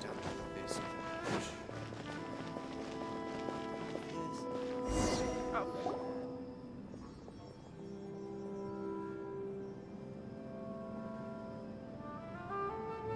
Oh, they're on her tail. What the? Where did she go? How did we lose them? They were just here a second ago. More Aramite mercenaries? Who are they working for this time? Anyway, Traveler, it seems like we were being followed again. You were too careless. You should have noticed those hopeless amateurs trailing you a long time ago. But thanks. There's no need to thank me. I've never cared to keep track of personal favors. Oh, okay. All I did was correct a mistake I happened to come across. It's a habit I developed at the Academia. You really gave Paimon a scare, Alhaitham. We never thought we'd run into you here. Last time we met at Port Ormos, didn't you say you were going back to the Academia? Wait, don't tell Paimon that you're here to take us back on their orders. Oh, so you've already landed yourselves on the Academia's hit list. I can't say that I didn't expect it. However, had I wished to turn you over to the Academia, don't you think you'd already be the Eremites' honored guests by now? Oh, right. You do have a point. I have no interest in running errands for that project. As a scholar, I've always belonged to the camp that promotes researcher autonomy. And these days, you're more fascinating than anything the sages can offer. Not quite. To tell you the truth, I'm still investigating the Divine Knowledge Capsule. Unfortunately, I've run into some difficulties. Everyone says the capsule originated in the desert and was eventually moved to Port Ormos. If I am to get to the bottom of this, I must understand how the capsule first came to be. Which brings me back to you, and why you're so interesting. The leader of Ain al-Ahmar used the Divine Knowledge Capsule right in front of you. And upon seeing him, your expression became perplexed, and you were lost in thought for quite some time. To have that kind of reaction, I think you must have realized something. Are you interested at all in sharing what you've been hiding from me?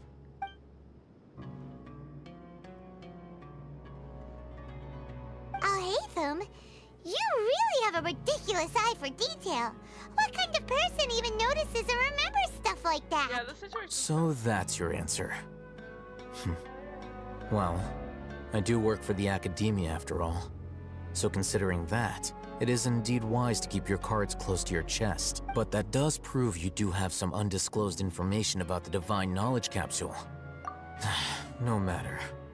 Rather than simply learning the answers from you, I'd still prefer to investigate on my own. Speaking of, you two are also headed to the desert? That's right! We have the same plan as you! But we don't really have any concrete goals at the moment. Then I'd suggest starting with Aru Village. It's the largest settlement in the desert, so it'll probably have more resources and intel than anywhere else. Well, would you like to head there together? Yeah, let's go. It's always better to travel with someone you know. Let's go!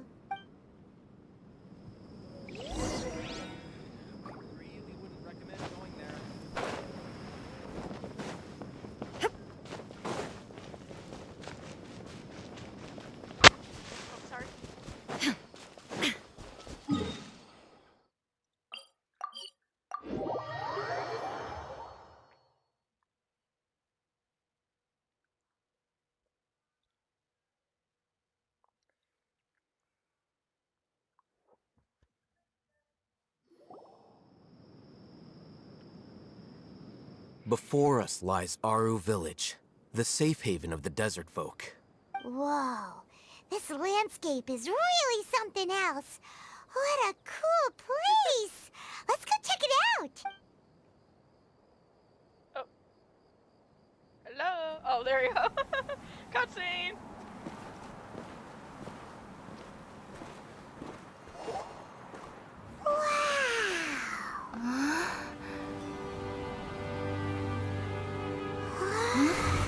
Oh. Who's that? Psycho! Hi!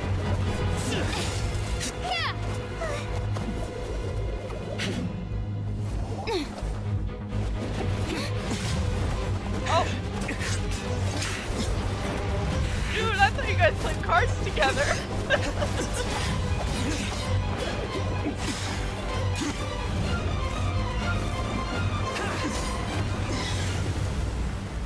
Oh wait, if he's here, does that mean we have to hear the Fat Dad joke? Simon.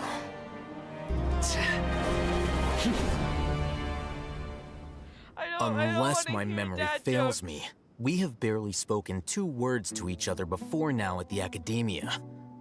Would you care to enlighten me as to when and how I invited the General Mahamatra's wrath? Alhaitham, do not think you can escape my judgment just because you managed to escape my attack.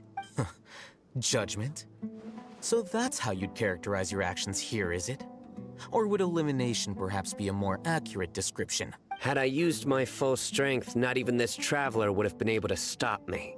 I think I could. Though styled like an assassination, I sought only to ensure that my target would be unable to flee or resist.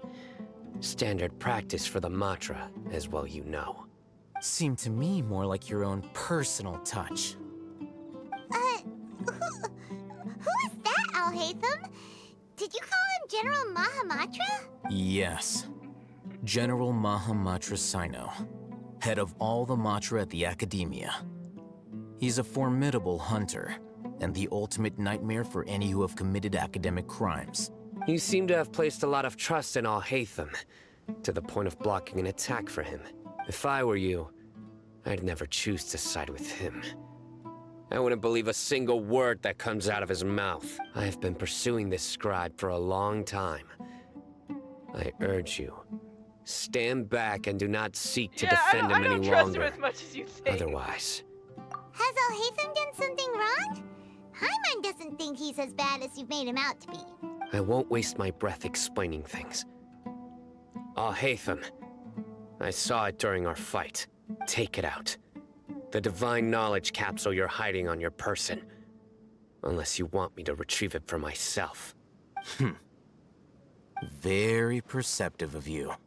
Nothing escapes a Matra's senses. Wait, the divine knowledge capsule?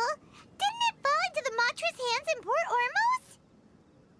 Oh, so you didn't No like wonder you speak with such confidence, Sino. But I must admit, I'm very curious. What does this capsule mean to you? And why, as General Mahamatra of the Academia, are you all alone in the desert? As far as I'm aware, the other Matra have been speculating about your disappearance. Have you been given a mission that's, let's say, morally dubious? If I was the real target of your mission, what was stopping you from simply using your authority and resources to judge me within the walls of the Academia? I should have known you'd be difficult to deal with. You two? Ugh! What you would do, Traveler? Paimon feels like we can't trust either of them! Ahem. Well, look at you two, acting all tough and self-righteous over there. Wait, Dia? Hey, what's up? Great! Finally, someone that we can trust! You gotta help us out here, otherwise these two are gonna start fighting again! Yeah, sure looks that way. Two giants from the Academia duking it out once and for all. Not something you get to see every day, that's for sure. Listen, I know you academic types love to fill up your big brains with self-righteous morality and lord your empty rules and virtues over each other. But how dare you bring your petty disputes into the safe haven of Aru Village? It seems like someone's gonna have to beat some sense into your thick skulls until you finally learn to respect these grounds. Yeah, you tell them.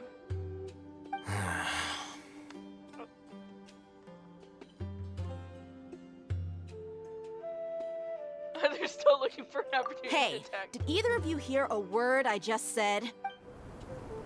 Whoa, what's going on? The wind's so strong! Is this a sandstorm? Paimon's gonna get blown away! Another sandstorm? What's up with these recently? Hey! Candace! All of you, over here, quickly! We have to take cover! Someone's calling for us! Oh, this wind is too strong! Let's get over there! That sounded like Candace. Come on, you two. Jeez, are all of you Academia folks such hard work? Move it! All right, stop yelling. Oh, I'm kind of disappointed. No dad jokes yet.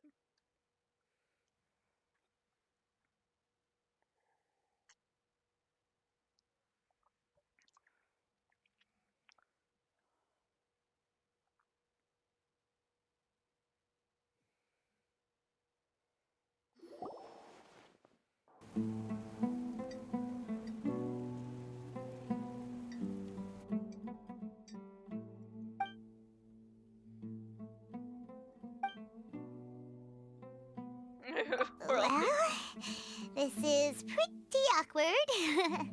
Hey, wanna play sardines with three people who wanna tear each other limb from limb? Sure, why not? Sounds fun. Why are we playing sardines? The air is so thick and heavy. Paimon can hardly keep floating anymore. My sincere apologies, everyone. This is the home of our village chief. I will have to ask you to make do with this small room until the sandstorm dies down.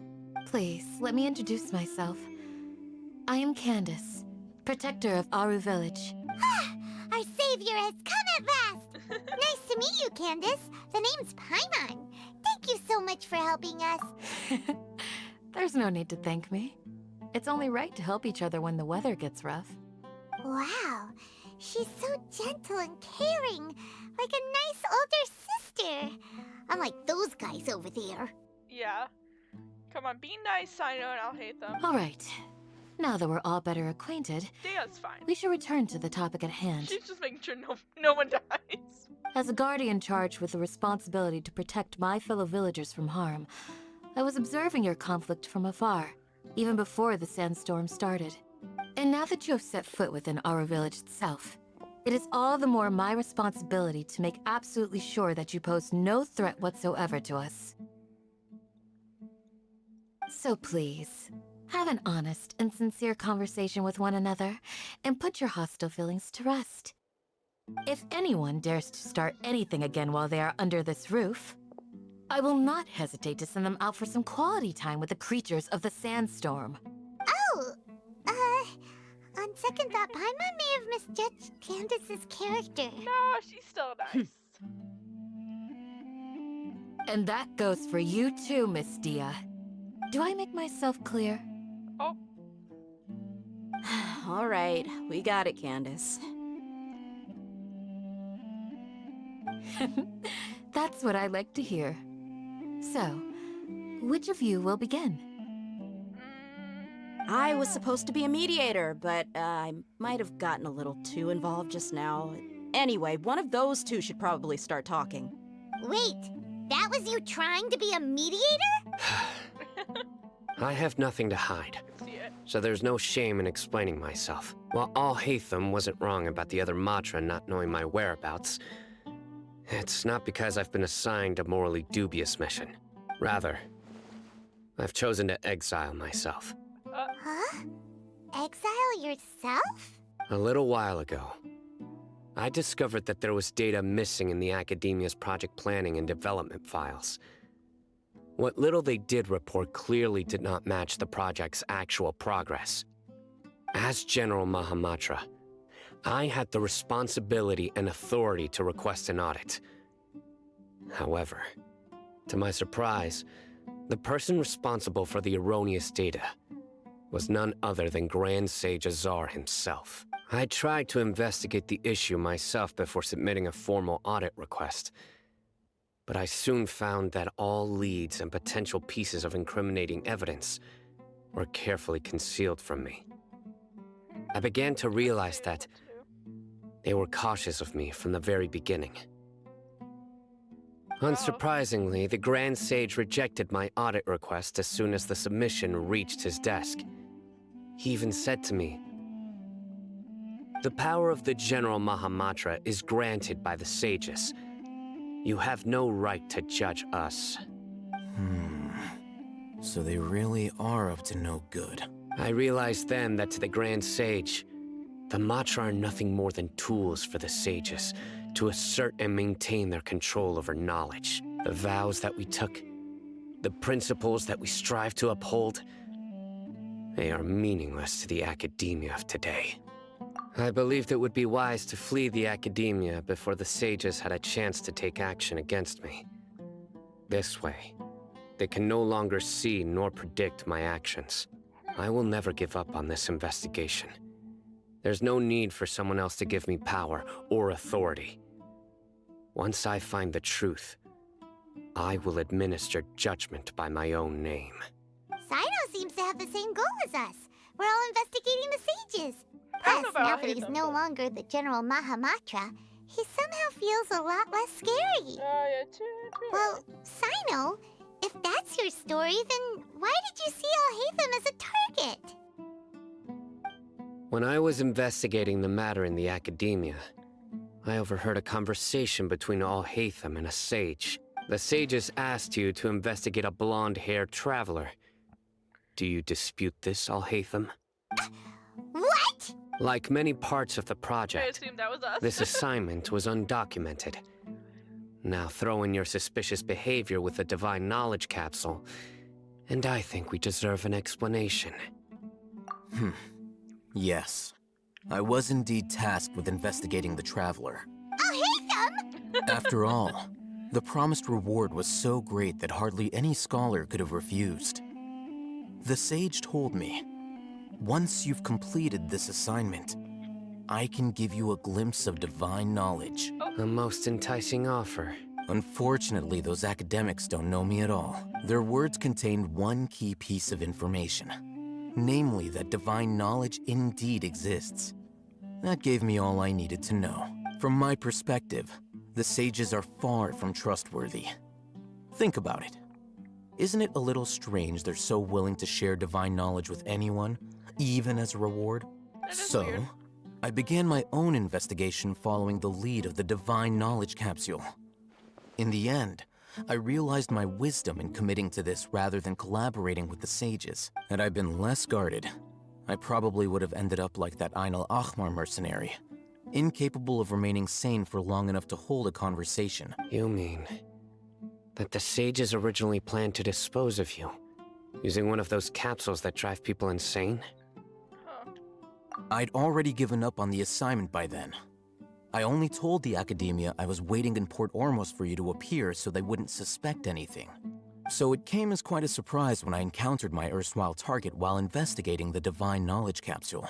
Criminals do love to talk about coincidences. Even though I ran into the Traveler by chance, I had no intention of providing assistance to the academia. Also, you should remember, you were the ones who decided to follow me and strike up a conversation after I left that tavern. That's true. Al-Haytham helped us out at Caravan Rebat as well. Maybe he's telling the truth. I'm willing to apologize, if that's worth anything to you. I took the divine knowledge capsule behind your back because I judged its existence to be a significant risk. I felt that it would be best for no one to interact with it before it had been properly studied. I believe both of them, honestly. After all, curiosity often proves to be the most dangerous thing in this land. It kills many cats. You should be well aware, Scribe Al-Haytham, that curiosity can also lead you to danger and suspicion. Answer me this. Did the sages share any information about their project with you? Have I not made myself clear? You and I are both distrusted by the academia. Do you really think they would tell me anything? I believe that. Fine. Although you haven't completely proven your innocence, I won't regard you as an enemy, for now. As you wish. Good. I'm glad to see you two clearing up your misunderstandings. And now you, Dia. I believe it's your turn. Oh, sorry. Whatever the boys were talking about must have been so boring that I spaced out. My situation is pretty straightforward. My employer, Dunyarzad of the Homayani family, is friends with the Traveler and is currently recovering from her illness at home. I had nothing going on, so I decided to return to our village for a visit. I was actually looking forward to a pretty exciting time getting back together with everyone here. But then I saw these two random guys in the middle of a pointless argument. It ticked me off, and things went downhill from there. That is the explanation I expected. Is that all? Well, I will admit that definitely sounds like your style. In that case, welcome back, Dia. That's more like it. I missed you all so much, Candace. Whoa! What was that sound? I think that was Elena. I don't know why. No need to worry. Now that you're no longer at each other's throats, please make yourselves at home. I'll take a quick trip outside to clear out some of those creatures in the sandstorm. Creatures? In the sandstorm? Are you sure you don't want some backup? Fighting in a sandstorm is not for the faint-hearted. Anyone without extensive training in these conditions is at a disadvantage. Yeah, just leave them to Candace. Don't worry, she's as tough as they come. Yeah.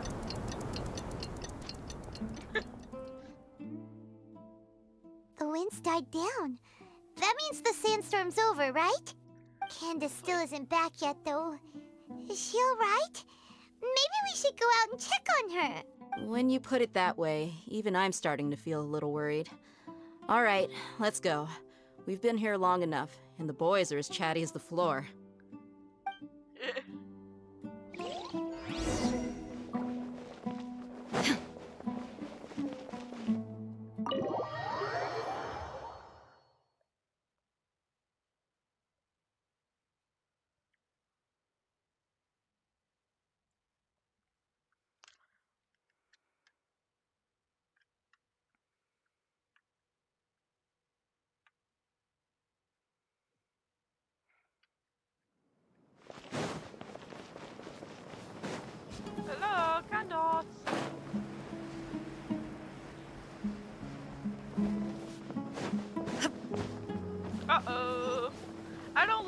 guys. These guys are bad. Ooh, Candace, you're still fighting?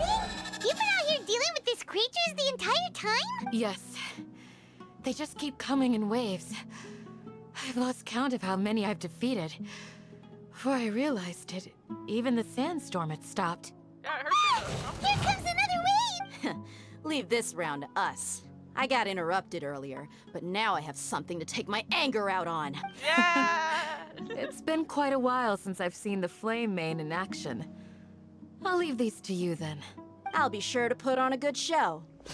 Let's go!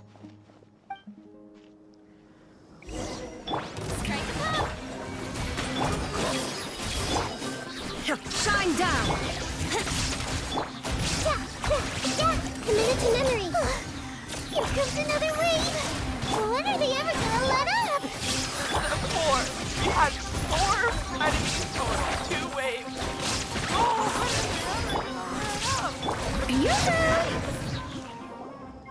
The creatures stopped appearing.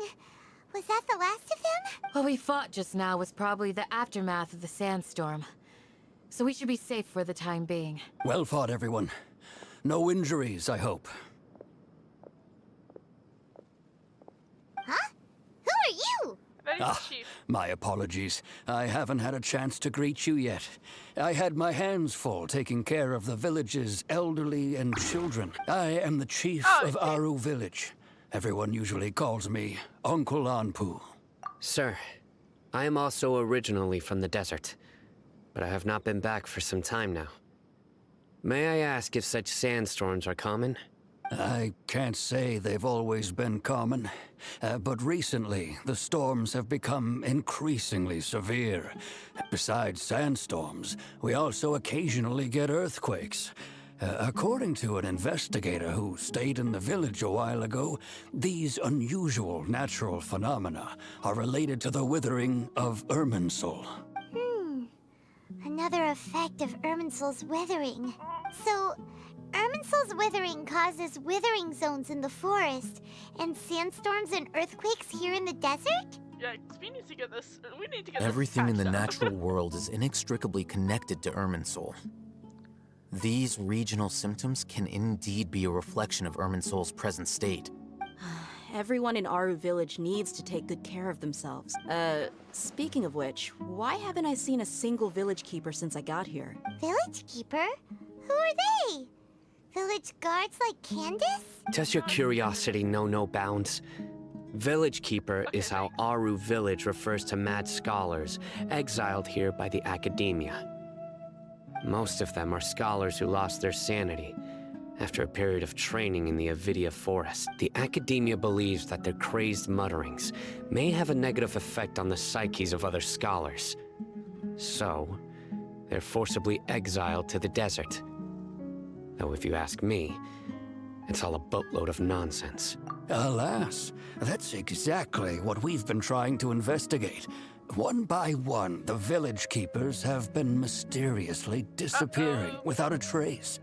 That's not good. But no one in the village has ever seen them leave. If you're planning to stay around the village for the next few days, I'd appreciate it if you could keep an eye out for them. I've had encounters with those people in the past. I'll see what I can do to help. The Matra are the ones responsible for their exile. Now that you're no longer with them, are you trying to alleviate your guilt and atone for your past sins? I'm fascinated by how you think. Mock me if you will, but if you are guilty, I will eliminate you, regardless of my position or identity. Oh, you're the former General Mahamatra. You must be an expert in these kinds of investigations. Thank you for your help. We can help too. Is it because you're reminded of Hypatia? Oh, these poor scholars. First they lose their sanity, now this!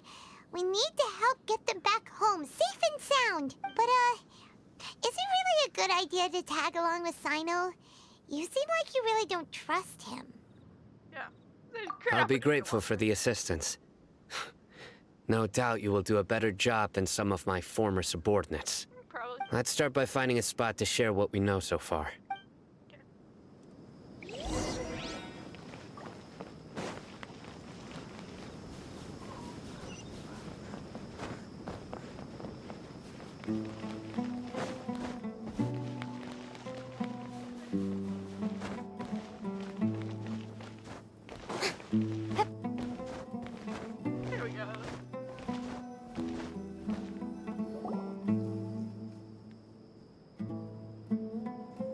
Although I've sent myself into exile, I'm still doing essentially the same things as before. Do you still have any questions for me before we start our investigation? Yeah, why are they referred to as village keepers? One of my former subordinates told me that this title has its origins in a strange incident. The Academia has long exiled mad scholars to Aru Village. A mysterious phenomenon exists here. When mad scholars first arrive, they are as incoherent and deranged as before. But after spending some time here, they invariably begin to calm down. Initially, the people of Aru Village greatly resented having to take in the mad scholars. But a strange incident one night changed that. Aru Village was struck by the strongest earthquake in living memory. Seeing buildings on the verge of collapse all around him, the then chief of the village was preparing to take everyone to safety. Suddenly, he noticed a mad scholar crouching in a corner, caressing the ground with his hands. A soft, green light radiated from him, like a divine glow against the backdrop of night. Despite the powerful tremors that ripped through the ground that night, all the houses remained upright, almost as if they had grown roots reaching deep into the ground. In the end, not a single building collapsed, and no one was hurt. After that, the people of Aru Village treated the mad scholars with greater kindness, and began to refer to them as the village keepers. A soft green light? A mad scholar protecting Aru Village? What do you make of it, Traveler? Yeah, Paimon thinks so too. Actually, Sino, do you know if any of the mad scholars continued to wear their Akasha terminals at Aru Village? In theory, they would continue wearing them so the Academia could still monitor their activities. With that said, the main Akasha system would no longer have any interaction with them. Oh, no wonder! Everything makes sense then! Add in the fact that they calmed down, it was probably Nahida who calmed them. If you are able to draw a conclusion from this one story alone, then it appears you possess much more information than I do. Yeah. We're So, smarter than you. what do you make of the story? Really? Lesser Lord Kusanali. What? You don't believe us? Lesser Lord Kusanali was definitely using the Akasha to give her power to the mad scholars! No, it's not so much that I don't believe you. I'm just struck by your reasoning. Lesser Lord Kusanali, the current Dendro Archon. Is she really active in Sumeru? Yeah, we The better. Academia has always placed far greater importance on the late Greater Lord Rukkhadevata. They've more or less ignored Lesser Lord Kusanali, and I've never had any reason to doubt their views. In addition, I've never heard any stories about Lesser Lord Kusanali and her deeds. To me, she might as well have been a god that never existed. No way! Nahida definitely exists! She's a... How should Paimon put it? She's a good Archon who's kind and wise. Even if she says weird stuff sometimes. Yeah, she also saved us. I've spent many years interrogating criminals, so I can easily tell when someone is lying. Good! Then you should know that we're telling the truth. That look in your eyes. I've never seen that from a liar. You two really must have met Lesser Lord Kusanali. How can this be? She does not deserve this hate. I'm gonna cry. Like, actually. I feel so bad for her. Like, every story I hear about her makes me just want to cry. Because, like, it's so sad. She does not deserve that hate. To think, our Archon has been amongst us this entire time. Alright, now it's our turn to put our skills to good use for this investigation. But easier said than done, especially since we don't have any leads. Maybe we can start by knocking on some doors. Excuse me, are you here to help me find my grandpa? Huh? Who are you? By the sounds of it, a resident of this village. Yeah, I got that. My name is Isak. you'll help me find my grandpa, right? Yeah. Is he? I'm gonna Is guess your he's grandpa a mad scholar? Hey, don't say that. Grandpa is just Grandpa. Why do you have to call him that? It's not like he's a bad person or anything. The person you're referring to is not a local, yet you are. Why do you call him Grandpa? Grandpa is just Grandpa. He's my family. I heard everything you said to the village chief. Please, you gotta take me with you. I want to find my grandpa. I swear I'll help. I won't be a nuisance. It's okay. Ah, so you're the one who was eavesdropping on us around the village chief's house. I was planning to go out and take care of whoever it was, but I had a vague feeling that they didn't harbor any ill intent. Whoa. Haven wasn't kidding about Matra having sharp senses. Sino, he's just a kid. All he wants is to find his grandpa. Let's find a way to help him. Sorry. I was only listening in because I wanted to know where Grandpa went. Honest. If you don't believe me, you can ask Miss Candace. All right. We're helping him. But first, let's confirm the facts with Candace.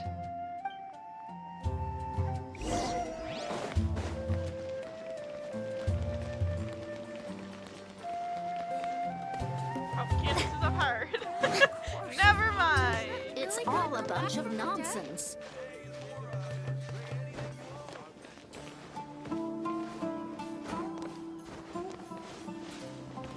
There we go. Hi, Candace. Hi. Hi.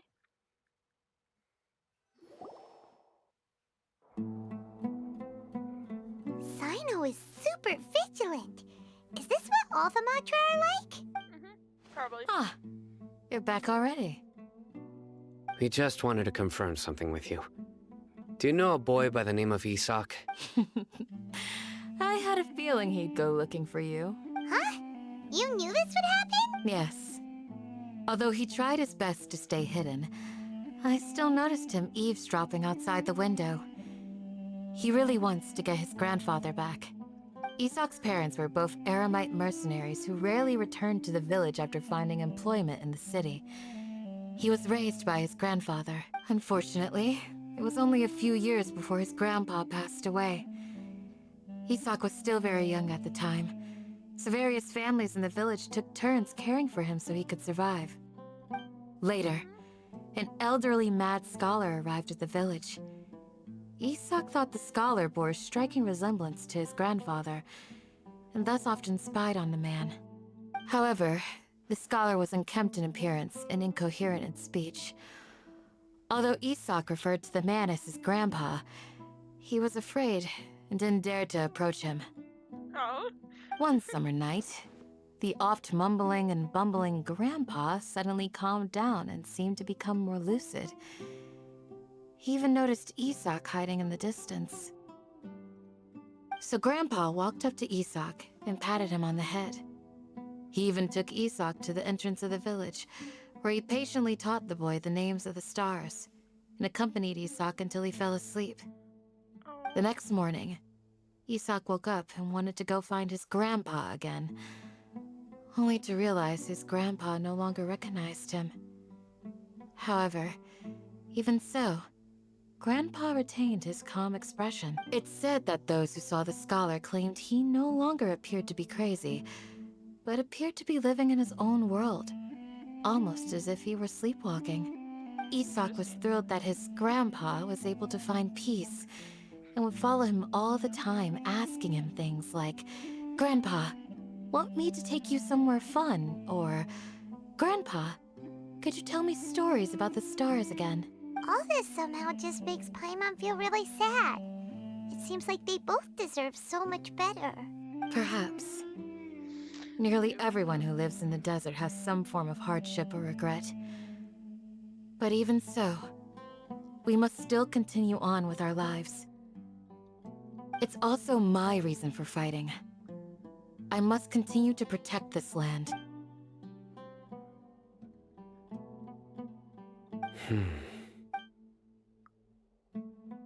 Maybe the people have always had a considerate god watching over them. Huh? What did you say, Sino? No, nothing. As long as Esau keeps his word and doesn't get in our way, we can take him along. Perhaps you are more compassionate than I gave you credit for. Please accept my thanks on Isak's behalf, Sino.